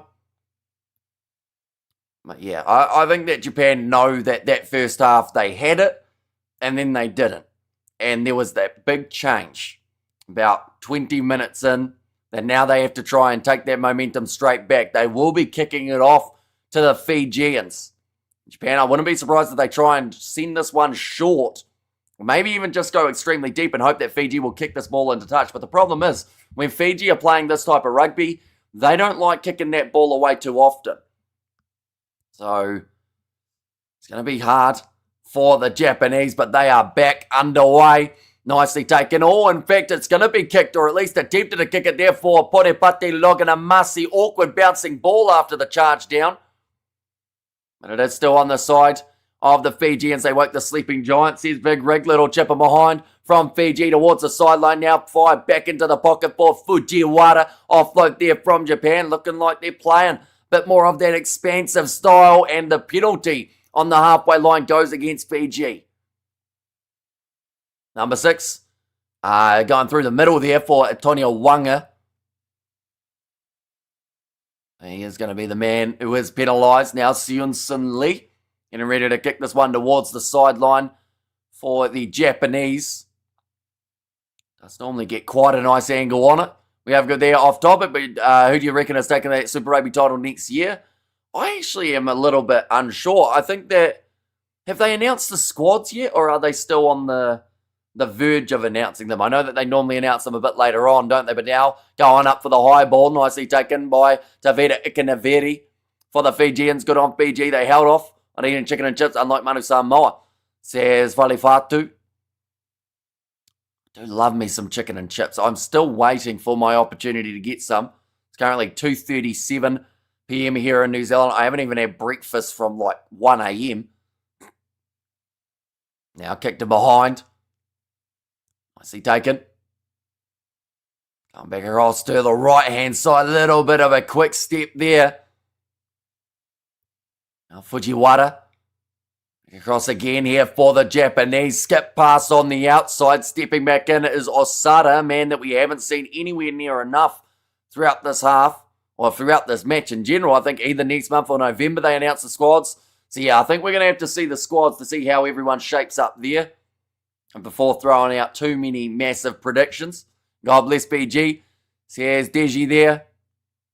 And now back across again. Simeone Kuravuli goes to Caleb Muntz. One more pass on the outside. Antonio Wanga almost going through. Gets back up to his feet. Has another crack very close to the sideline. But stays inside of the field of play. I mean win. And Fiji is going to win, says Mosisi. And the Fijian flags there from DK. A little bit of a counter ruck from Warner Durns. Nothing going for the Japanese, though they do need possession wide. Cut out pass here. Chance down the wing. Georgie Nasova showing the pace. Passes one more on the inside. Kuravuli, they have to score this. Offloads back to Georgie Nasova, and he will score the try. He almost hurt himself in the celebration from trying to dive too high. But that is another one for the Fijians. This Pacific Nations Cup final looking very similar to what we saw last year. I'm hoping to go to Super Round next year, says No Mum. And somehow the Chiefs are favourites with the bookies to take the cup next year. Says in Soviet Russia and ball game, sadly, says Big Rig, and I don't know, says Mosisi. Right. What's that call there from the referee? He just said there 20 minutes. I'm not sure what 20 minutes was referring to, as we've got more than that remaining. But Georgie Nasova, the 7 superstar, showing all of his class. I will be honest, I thought Kuravuli got that wrong for a start. I thought he took too much contact rather than get him the draw and pass going earlier. But it was perfectly timed. And Georgie Nasova scores his second. The Fijian forwards can create momentum through strong ball carries. which makes it hard for Japan's lighter, faster style of play to stop them over 80 minutes, says Falifatu. And that kick has gone over from Caleb Muntz. 44 minutes down, 33 points to 10. And Fiji, unless something absolutely crazy happens here, should have themselves the Pacific Nations Cup. Thought Japan had this, I was way off. Says Big Rig, and it was 10-0 when I was last year, says Highlanders fan. Yeah, it's changed a lot since that point. We have got there, that's the Flying Fijians and Fiji there from Makaeli. Fiji woke up and have been slapping Japan back and forth for a while now, says Big Rig. Soa Silla now makes his way onto the field for the Fijians. And that is going to be for Timo Mainavanua.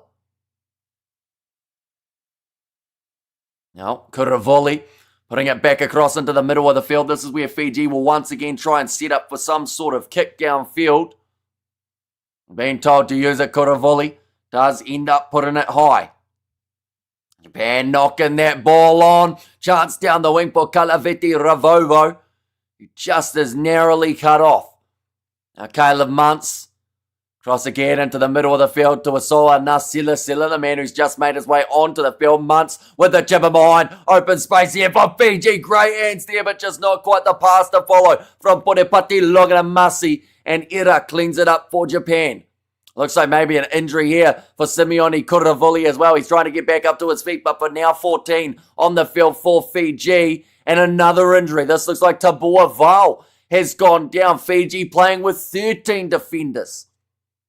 Two quick-fire injuries in a row. Both have now retreated back, but I don't think either of them are at 100%. But Tabua Val still trying to get the steal and the breakdown. Now, Kobayashi off to the right-hand side again here for Japan. Pop pass up into the hands of Makeshi. And Fiji have had a really good record against Japan in recent years, which gave them confidence. Now, ball on the inside. Japan score one back. And it's going to be the 15 here for Nakakusu, who does manage to score it. Watch Japan 10-0 and 10-33 says Lucky. Yep, they were ahead and then they were down by a lot. And now they've started maybe this little bit of a comeback here for the Japanese. Of course, they wouldn't have wanted to concede that Fijian try. First off, Japan's plan is to lose, but to injure as many Fijians as they can in the process. Says Big Rig there, and Tosa Vetitoso says Arami, but it was a nice inside pass from Japan. That is when they're at their most dangerous, when they are willing to take a couple little risks on attack. Just that stock standard inside ball working out for the Japanese there. Now, this kick could become extremely crucial. If this goes over, they will still be down by 16 points. Oh, that's an awkward one.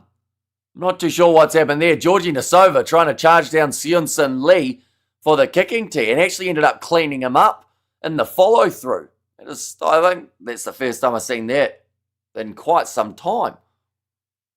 Japan fans very happy with that one.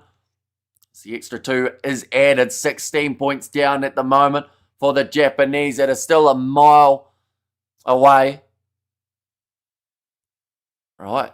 It actually looks like they are going to make a change now for the Japanese. That might have been Seunson Lee making his way off. So perhaps that charge down attempt from Fiji did more damage than it first looked. We have got there Tosa Vetitoso. Says Arami there. A whole big collision of heads for Masaki Donge as well as his teammate. Now Wei is also on the field. That is for Kuravoli. Valentini onto the field for Tabua Val. So the two who did just go down with the injuries, they have just decided to make those switches while they have got the chance. Japan needing some fresh legs. Says Big Rig, and also the Fijian flags from DK. A line-out throw here for the Fijians. Eddie Jones listening. The advice being given by one of the attacking coaches. Oh, sounds like another change is about to be on the cards as well here. I don't see Fiji switching anyone too drastic as of yet. Maybe a forward in terms of that front row. And I don't think they'll take Tavita Ikanaveri off for quite some time. I think that he's done enough to stay out there longer. Masaki Donge, to his credit, has still managed to win a couple of the scrums in important moments for this half. Warner Dearns gets up and gets the steal in the line-out for Japan. Maybe All Blacks versus Fiji. Yes, they did end up playing in 2023, I want to say it was, when those two sides went head-to-head. In fact, it might have been 2024. I think it was actually after the first two games of Razor's era that they ended up playing down at Forsyth Bar. And Roby wants to see the live. The live is available in many different places around the world. Depending on the country you're in, will depend on your broadcaster, but the best bet is to look on the World Rugby website, and it will have your best options of being able to watch it. Going off to the right-hand side, popping it in behind Japan, looking for the cross kick here. Ball hanging in the breeze, slapping it back inwards for the Japanese and keeping that ball alive very nicely, close to the sideline, and a bit of relentlessness in the breakdown from Kalavete Ravovo. All Blacks week now is lacking great Pacific Island players of the past, and Tosafeti Toso says Kalesi in there too. Now another step from Japan on the halfway line at the moment for Hayate Era. Now another short ball. In fact, Sionson Lee did stay on the field. I believe that might have actually been one of the front rowers that they decided to switch. And All Blacks week now. And also Saturday Rugby All Blacks versus Australia next year. So it is going to be a massive game for the Bledisloe Cup. And it's taken place at Eden Park as well, just to add a little bit of extra pressure onto this All Black side. Box kick coming from Japan. Fujiwara gets it high and it's taken, but offside from Japan. He was told that he was in front, didn't pull out. And now 30 minutes remaining in this contest. They are just getting the mark here for Fiji.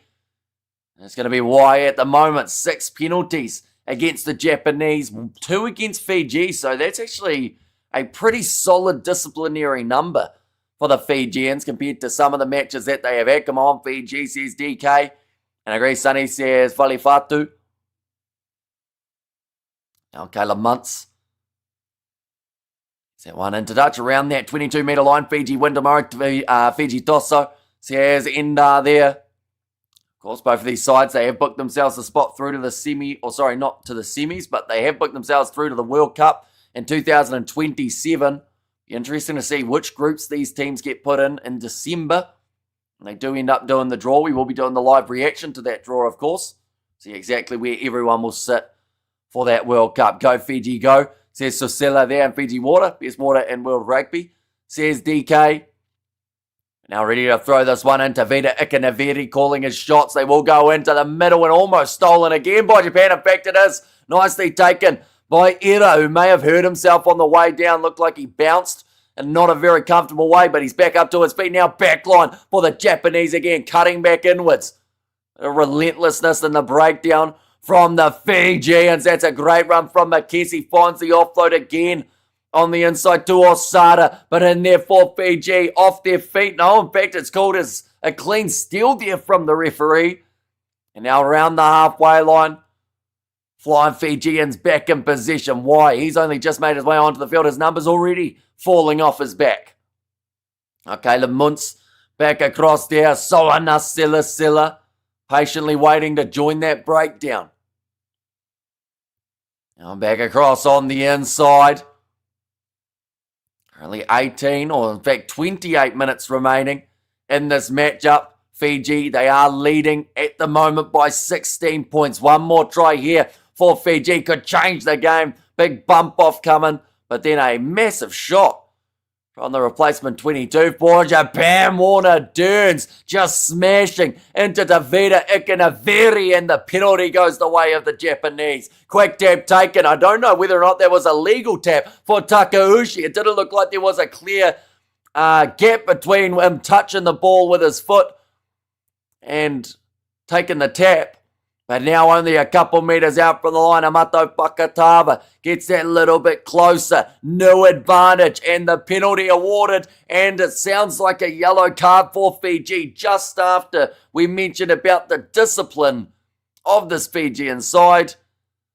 They ended up making the mistake. Look at all the way Fiji, says Amita, and Kalesia said, let's go, boys. Kiwi Land, make sure you have a good break. You've been up all night. Says Fali Fatu, yeah, we're up to about the 10th hour of streaming on the channel for today. We also did a long day yesterday too. And now Japan, they will call for the scrum here. And Viliami Mata, he is the man who is sent off the field. Go Japan, go, says Rush in there. And Fiji getting cards and falling over themselves. Feels like Japan's only hope here, says Big Rig.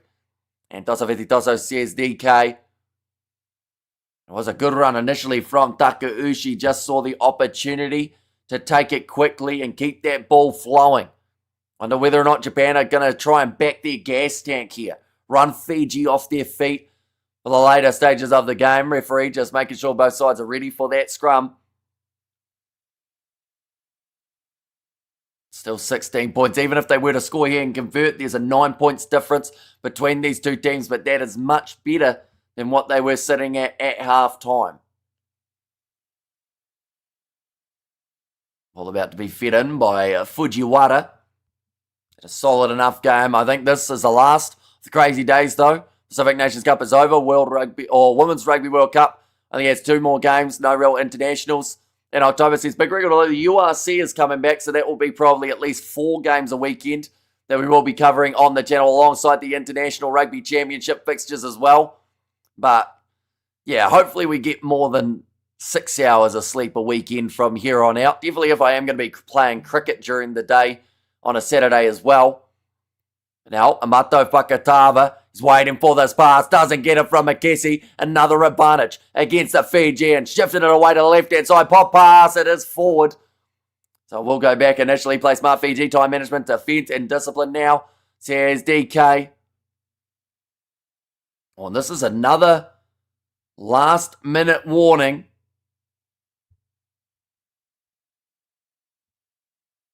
Okay, they have a cynical offence and a couple more in quick succession. Improve the discipline. Hinging is the call in the scrum as well. So plenty going against Fiji. That should do it, says Yeti.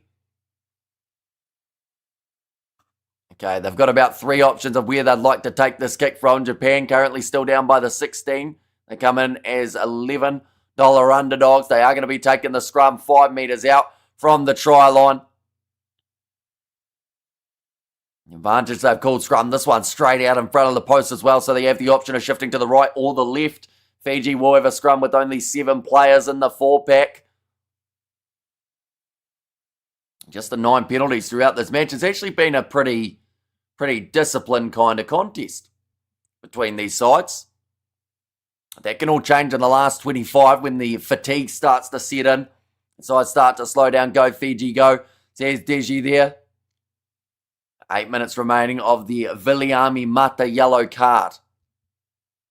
Could end up really hurting Fiji. Japan scored 2 tries throughout that time. They've got the free kick. Looking for the quick tap. Amato Pakatava. Break it off the back. Drops the body position just short of the try line now. Flat ball to the number 1. That has to be extremely close to going over for Kobayashi. Now passing back across, and he's on his back. Brilliant defense from Fiji. And they managed to stop it from being a try. What's the time? 56 minutes through at the moment in this game. But that is a survival instinct there from Fiji. Japan just chose the wrong time to try and get over the line. And it was actually a bit of brilliant work from Rakuro, who actually tied up the legs and twisted so that the Japanese player ended up on his back, gave his teammates the opportunity to get underneath them. And that is massive for Fiji, definitely with the man disadvantage. Japan players are amongst the fittest in the world rugby. We have good there, which allows them to keep up their pace late into matches when bigger teams start to tie. Oh my goodness. That's not good. That is a sit down there. He's going to try and retreat. He is not in a good way at the moment. The Fijian player, they're going to have to stop this game because he is trying to get back up to his feet. But he got pretty much knocked unconscious there for the big Fijian forward. He's having just a moment where the medic is hanging on to him. But that looks like Zaril Tongyatama. Oh, in fact, no, sorry, that was Hereti Hitit. Just a huge collision. Drops him with the elbow. And straight away, he just didn't know where he was. Go Fiji, go, says Akash. Come on, Fiji defense, boys, says DK. And also go Fiji, go, says Krish now in there as well. But McKessie running it straight at the opposition. Okay, they have the possession of the ball here, Japan, so they will have themselves the scrum. And a man who made his way off the field not too long ago, Ronnie Maui, has to make his way back out there to continue in this match while they do sort out the injury of Hirete Hitit. He will not be back in this game, I can guarantee you that right now. That was a hefty old collision between the two players. Took a huge hit. We're going to see the replay now and just gets dropped by a massive shot from McKessie. Look at there, Felipe Wanga. He's got the clapping there. And Tosso Vititoso says Afaf there. Yeah, Ronnie Maui back out onto the park after a very short stint on the sideline. Does have to make his way back out there. Saying there about holding the weight.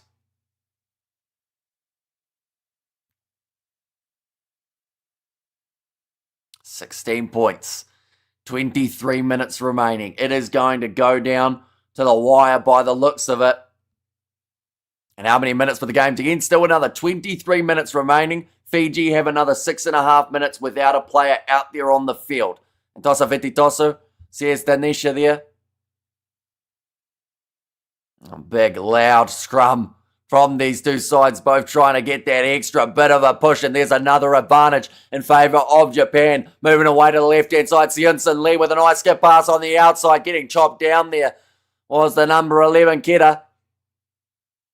Now Amato Fakatava, rush defence from Asoa Nasilasila. Fiji have to be very careful not to give away another penalty. How beautiful steal would have been in the breakdown for Ilya Tanakaivata. Ref says not on the ball. Now popped him behind. Sionson Lee, drop ball for Georgie Nasova. They'll go back. Hang on. They're going to look at this one. I don't think this is a deliberate knockdown at all here.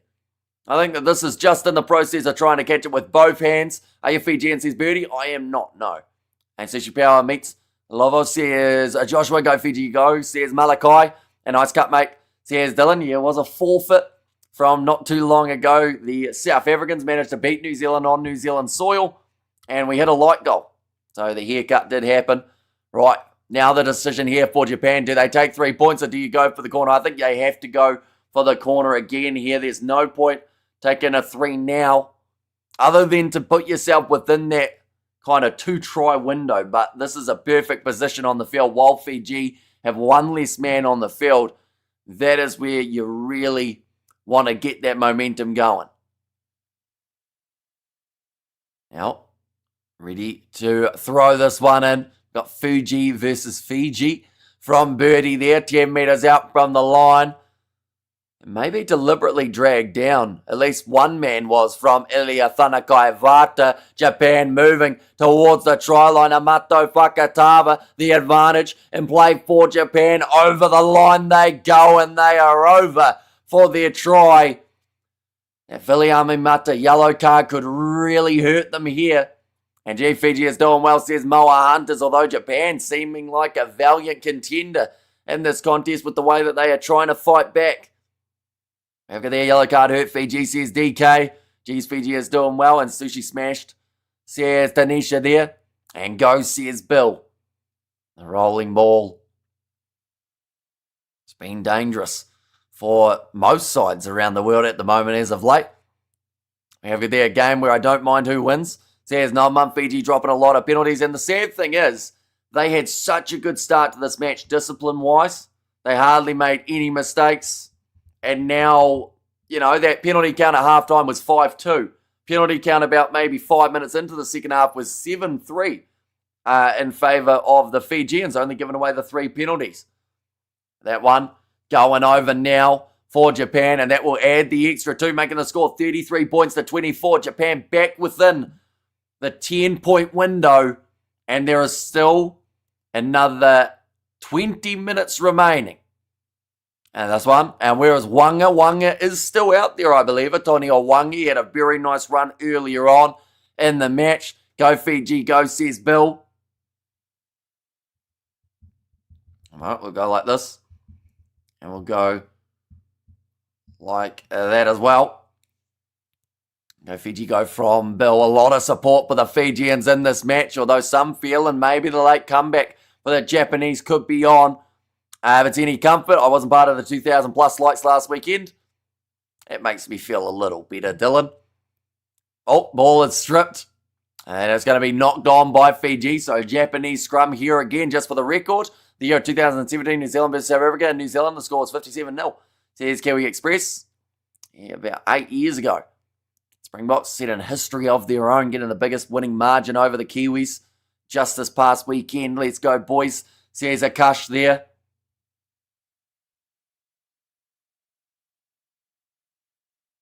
Currently 18 minutes left. And this is where we're starting to see some tired bodies out there on the field for these two teams. I just said there the yellow was given in the 53rd minute, so about a minute and a half remaining of that yellow card. We do get to see Viliami Mata make his way back out onto the park for the Fijians. Big scrum from Japan again, and they are really using their scrum to their advantage here. And a yellow card from the referee. This is a huge call with the fact that Japan were up against a 7-man Fiji scrum. Third penalty, that's against Hiriti Atet. Oh, sorry, that is against Aroni Maui, which now means Fiji don't have a Lucia prop here. Which in that case, what do? Uncontested scrums, they'd lose another player here. Wouldn't they? Well, what does that mean? Aroni Maui's off. The man with the concussion's not going to make his way back out there. Fiji are going to have two tight head props out there on the field, I believe. Masaki Donge's going to be playing for the rest of the game, and Samu Tawake is going to have to pack down on the loose head. They keep being silly billies and bulla go Fiji, but man, can never doubt Japan's heart. Now going off to the right-hand side, Japan now up against a 13-man Fiji for the final moments of this game, or at least some of those moments. Let's go Japan, pull off an upset surely, says Dylan. Yeah, Mata's off the field for a little bit longer. Maui's off the field for another 9 minutes, so I'm not sure what's going to happen there, whether it's uncontested scrums or what will be the go there. But Fiji managed to get the steal. No, another penalty going against the Fijians. First half, they hardly put a foot wrong discipline-wise. And every breakdown now, they are getting a penalty against them. Japan building momentum, ever so bad, says Junior there. And Fiji have no one to blame but themselves. Says Big Rig there, how many minutes in the clock? Still another 17 minutes remaining in this matchup.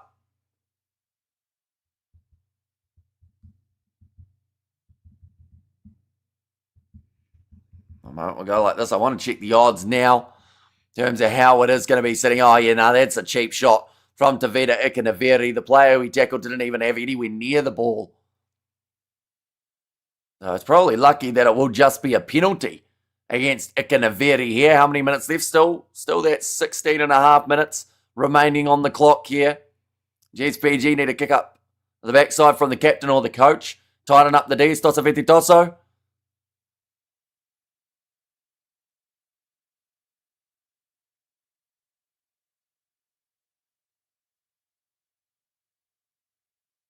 Okay, Tavita Ikanaveri has just been told by the referee at this point in time, last warning. And Fiji are throwing the game away. They are a little bit, aren't they? Their discipline has just hit them like a freight train here. Fiji players are tripping, not wanting to put another body in the scrum, which led to giving away penalties every scrum since the yellow, repeated offsides, etc. in the second. Says Caleb. And Japanese skipper isn't Japanese. That makes sense. Says DK. Now what is happening? Says a minister there. And also Tosaviti Tosso says minister there. And Chile, I'm going to throw away a winning game for no reason. Fiji, hold my beer. Says Big Rig there as well. But Masaki Donge, he is going off the field. That is for Samu Tawake. Now, the thing is, if you were Japan here and you weren't worried about taking the 3 points here, you would probably call for a scrum and see what what Fiji would have to do. They'd probably have to take another guy off the field. We got the yellow card. It was Aroni Maui who's had to make his way off. Maybe Fiji at a quick sculler cover at half-time. What is the matter? Yeah, says Tarika. And now, Sionson Lee, he's been consistent, but he's missed that one. No, he hasn't, sorry. That looked like a miss from my angle, but it has gone over, making the score now separated by 6 between these two teams in the 65th minute of the contest. And Fiji is a winning, says Josefa there. And Tosa Viti, says Manish, going down to the wire now in this game. 15 minutes is a long time in a game of rugby. Fiji at the end of this contest will be back to having 15 on the field. Now, drop ball by Japan. A little bit of a mistake from Jack Cornelison, but it does go backwards. And mistakes in discipline will cost Fiji the game, says Matali there. The time at the moment, 65 minutes down in this contest. So still plenty of time remaining here. Now, being told to use it, kicking this one towards the sideline for Japan, and it's a very nice clearing kick. How many subs for Fiji? Says Rima. So at the moment, they have made, I believe, they haven't made Zaril Tongiatama. They've still got him. Here Tet. He has been and gone from a head knock. Tawake's come on recently for Donge. Nasila out there. Salawa, I haven't seen. Y is out there. Valentini is out there. And Armstrong Ravula, I believe, is still yet to make his way on. So 2 subs still to be made for the Flying Fijians. Muntz with the short ball and a massive chop out of the legs for the Fijian tall timber. Now, around that halfway line. And Japan again trying to turn it into a rolling maul. They have tied that one up. Ball not coming out. And Japan get themselves the scrum. Now this is where we wait to see how Fiji shape up, because they have only got one prop on the field. And in this scenario, with no other prop, this would be an uncontested scrum here.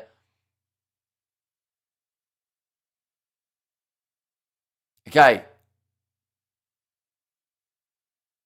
so I think Caleb Muntz just said, we'll bring on another tight head and we take off a winger. That's the way that it is sounding. I think they're just getting confirmation here that that is allowed, and they've worked out the best way of doing it. Fiji is also terrible at lineouts. Been having problems for years, yet it's still not fixed. It's still time for Fiji, maybe, says Novmum there. Right. So because it is an HIA, it does mean that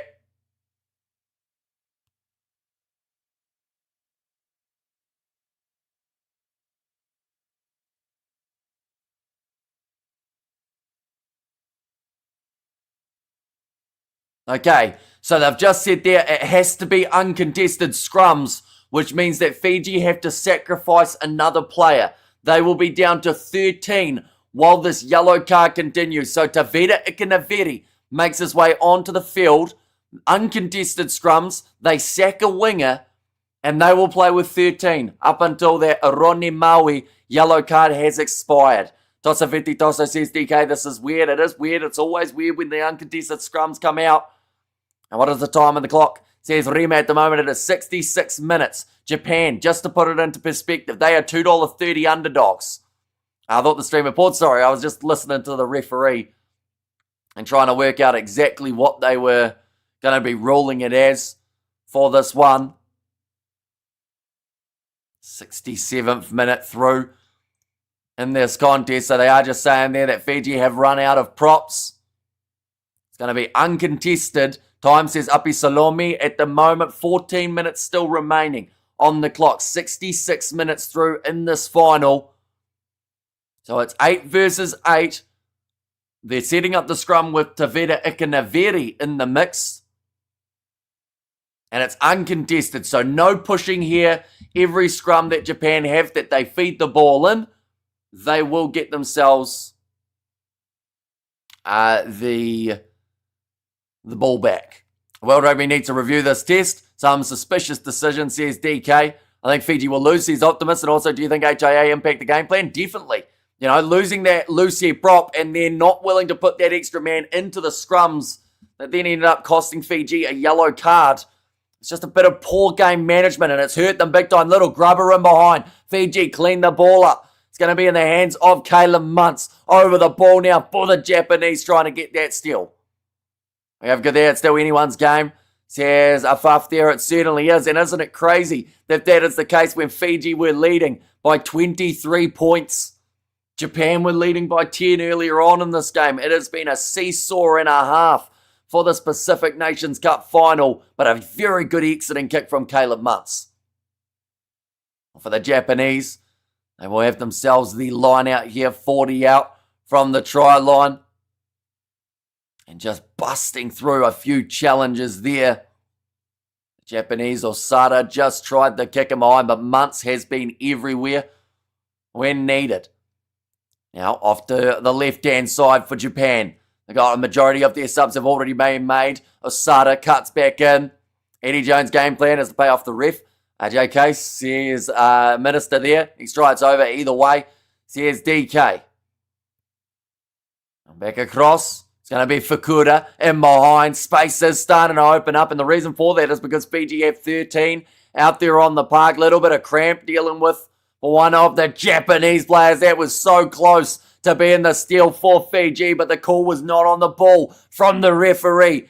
A big bump off coming from the starting number 2. He was able to score early on in this game. Loose ball. Amato Pakatava picks it up. I'm up at 5. I'm here where it counts, Hamish? Another close call like Chile, I see. There's a cool story. Yeah, it is extremely close between these two sides. Yellow cards also affecting the closing moments of this game. More bit of a wrestle there between Warner Derns and also Zarel Tongiatama, but on the short side. Offload back in play. 40 metres out. Good attack and forward from the Japanese off the bench. Okoye is wrestled right next to the touchline. Come on, Fiji, says DK. Tosso, Veti, Tosso, says Upper Salomi. And Eddie Jones came back after the Wallabies. Resignation and the penalty for Fiji in the breakdown. Cyril Tongiatama.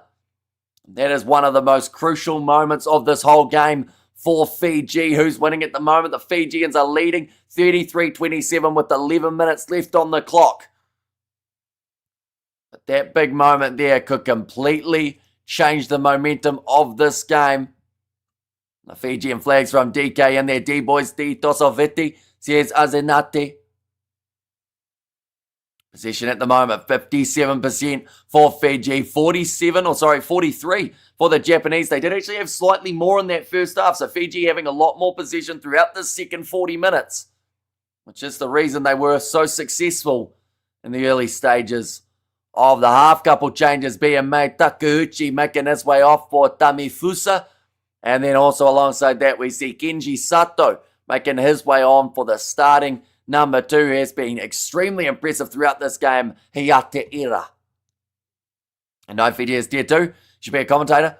Says Kiwi Express. Yeah, just the 10 minutes now remaining on the clock. Every second that passes, Fiji get one step closer to defending their Pacific Nations Cup title. See a nice moment there between a couple of the Japanese players as they make their way off the field. Takeuchi and Ira, they have emptied the gas tank. Go on to the front there for Fiji. Strategic, but it is effective. Oh, big drag down. This is the first time Fiji have even had an attack in quite some time here. So they will want to make the most of it. But multiple times we have seen the Fijians held up. Time, please, at the moment. 70 minutes down in this matchup. Going off to the right-hand side. Tateniela Rukuro. Fiji told to get out of it. Caleb Muntz back across. I'm looking around for Armstrong Ravula, but I don't actually see him as of yet. Now Muntz. Back across. Mentioned about 5 consecutive tries in a row for Fiji. I watch channel while you're watching the game. It is on Sky Sport 1 here in New Zealand. Now Muntz decides he wants to have a bit of a crash at the line. Pick and go from Samu Tawake. And the penalty goes the way of Japan. Side entry from Fiji in the breakdown. Now Fiji, please make sure you win the game, says Enda there. And Tosso Vanaka, Japan, says Manoa there. Now 9 minutes remaining, and I don't know whether or not it's just me, but the clock seems to have reached a screeching halt for the final 15 minutes of this game. It feels like it's longer than the whole of the first half. How many penalties is that now? That's going to be almost double digits here for the Fijians. They have just been so ill-disciplined throughout the second half. And it is well and truly costing them. Japan has the ball, says Rima. They certainly do. Round the halfway line, nicely taken at the front of the rolling maul. In fact, it's round the 22 of the Fijians. Pop pass up again, missed tackle. Coming in from Fiji's defensive line, Amato Fakatava driving hard at the line, but onto the ball there for the Fijians. Another big steal, and it's Caleb Muntz. Seems interesting that it seems to be the smaller players out there for Fiji that at the moment are showing the most heart. But 18 seconds remaining of Aroni Maui, yellow card. We have there, let's go Fiji, says KKS. Take it easy, Fiji, says Torika. That ball is going to go into touch. I think that will be the yellow card time up. Muntz player of the final, says Rima. But yeah, out of everyone to get in there and get that steal, Caleb Muntz putting the body on the line and willing to take that risk to try and help his side get over the line in this game. All right, come on, Fiji, says KKS.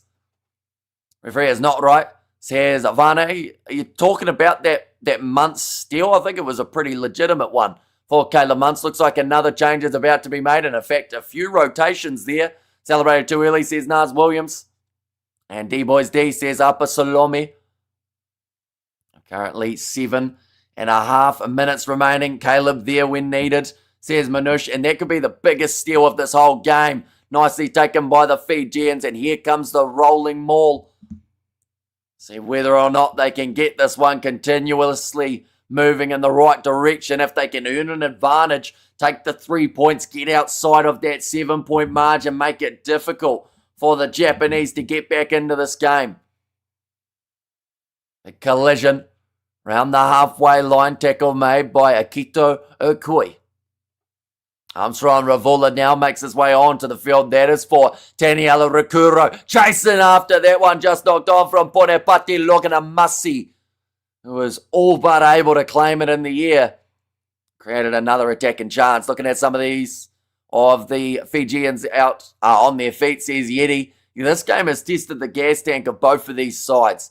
If I'm back, Caleb Muntz is half Māori, says Naz Williams there. And Go Japan, says Rush. And I've been following you since 2021, says Rima. So it is, of course, greatly appreciated. You would have got to see some of those first live streams with the Fijians, including the one that we did where we ended up eating Pringles on the live stream at about 3 a.m. That was one of the first and only times that we actually ended up eating on a live stream because it was very awkward to do. Okay, Amato Fakatava, he's going to be staying out there on the field. Water has been called off by the referees. Still 6 minutes left in this matchup. Nothing wrong with that, says Big Rig. It was very hard to multitask, though, in terms of commentating as well as eating Pringles. Eat Pringles again, says Despacito. I also had a bag of 1 kg. I don't know whether or not you guys know the lolly that is a volcano. In fact, I'm going to Google it while we've got a scrum feed here.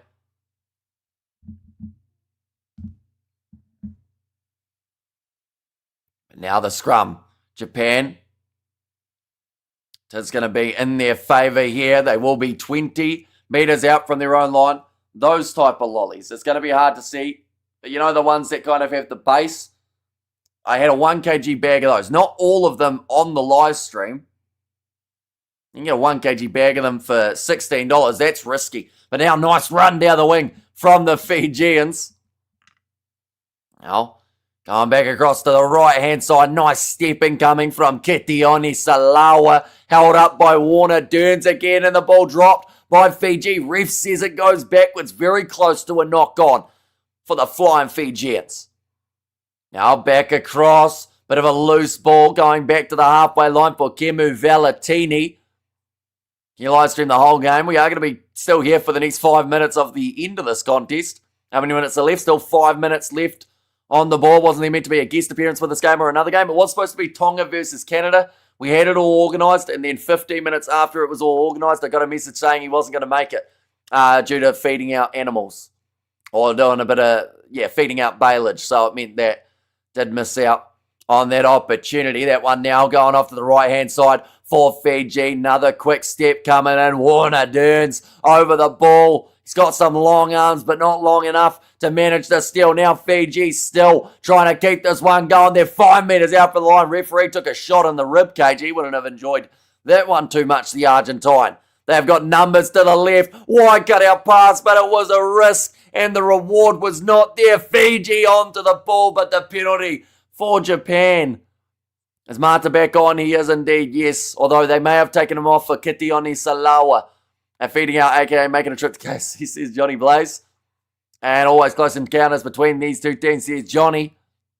And go Fiji. But the wide cut out pass, Japan just had enough time to be able to read it. And it was Warner Dearns who cut over there.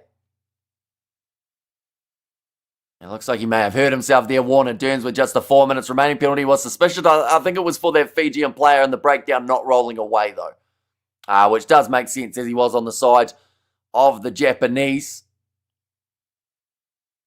But still 4 minutes left. And the thing is, Japan is still not in the lead for this game. They would still need another try or something to be able to get them in that position.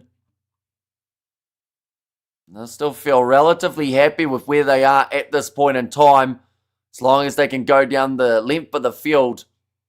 I see that there's a very close game going on between Northland and North Harbour at the moment. North Harbour actually leading in that game, something you don't see too often this season, mainly because they've lost every single game.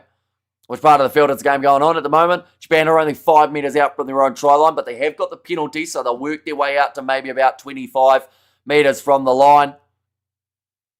It's like Amato Fakatava. He is now going to make his way off the field. In fact, Japan making the last of their subs.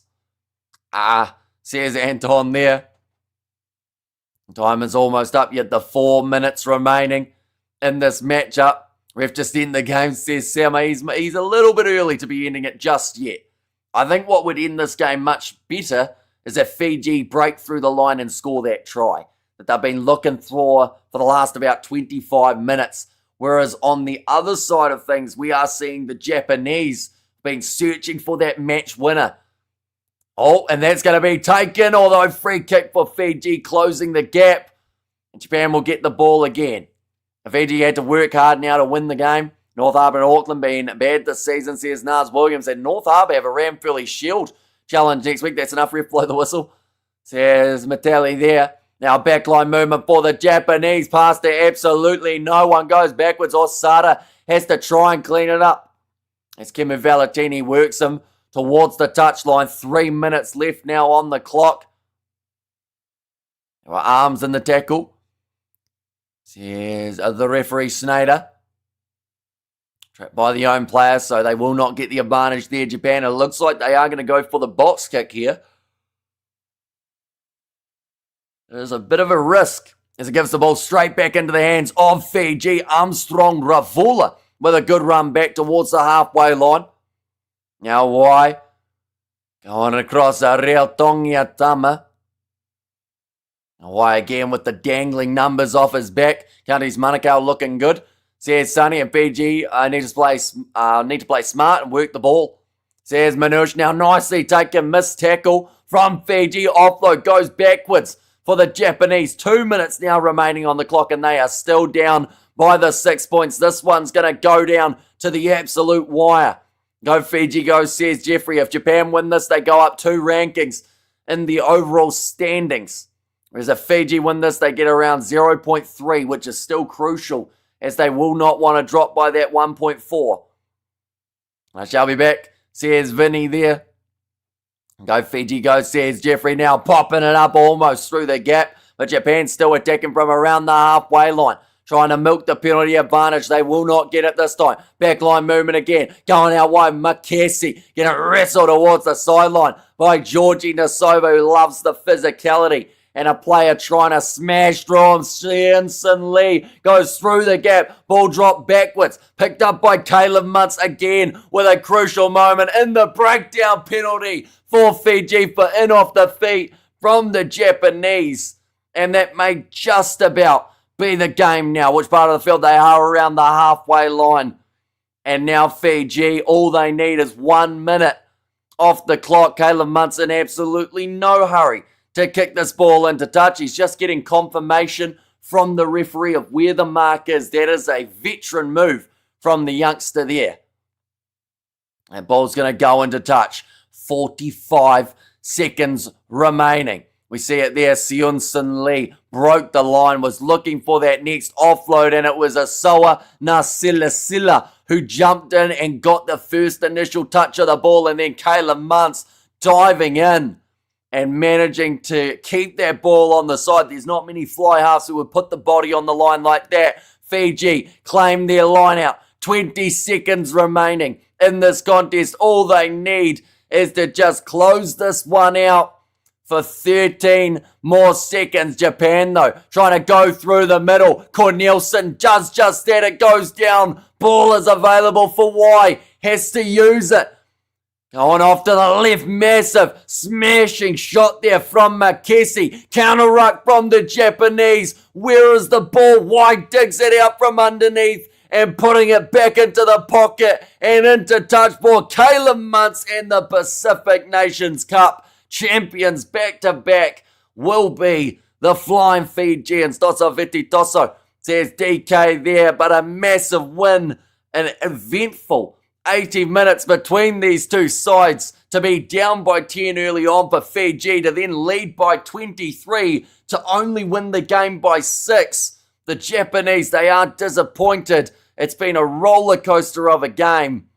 But both of these sides, I think on any given day, could have easily had it go either way there. And Tosa Veti Tosu, says Manoa. And we have got there Taki, the Fiji water. And also we have got there, thank you very much, appreciate you as always. Says Nasal there. Now you got to look at the Discord. Says Nov Mum, one moment. I hope this is something exciting.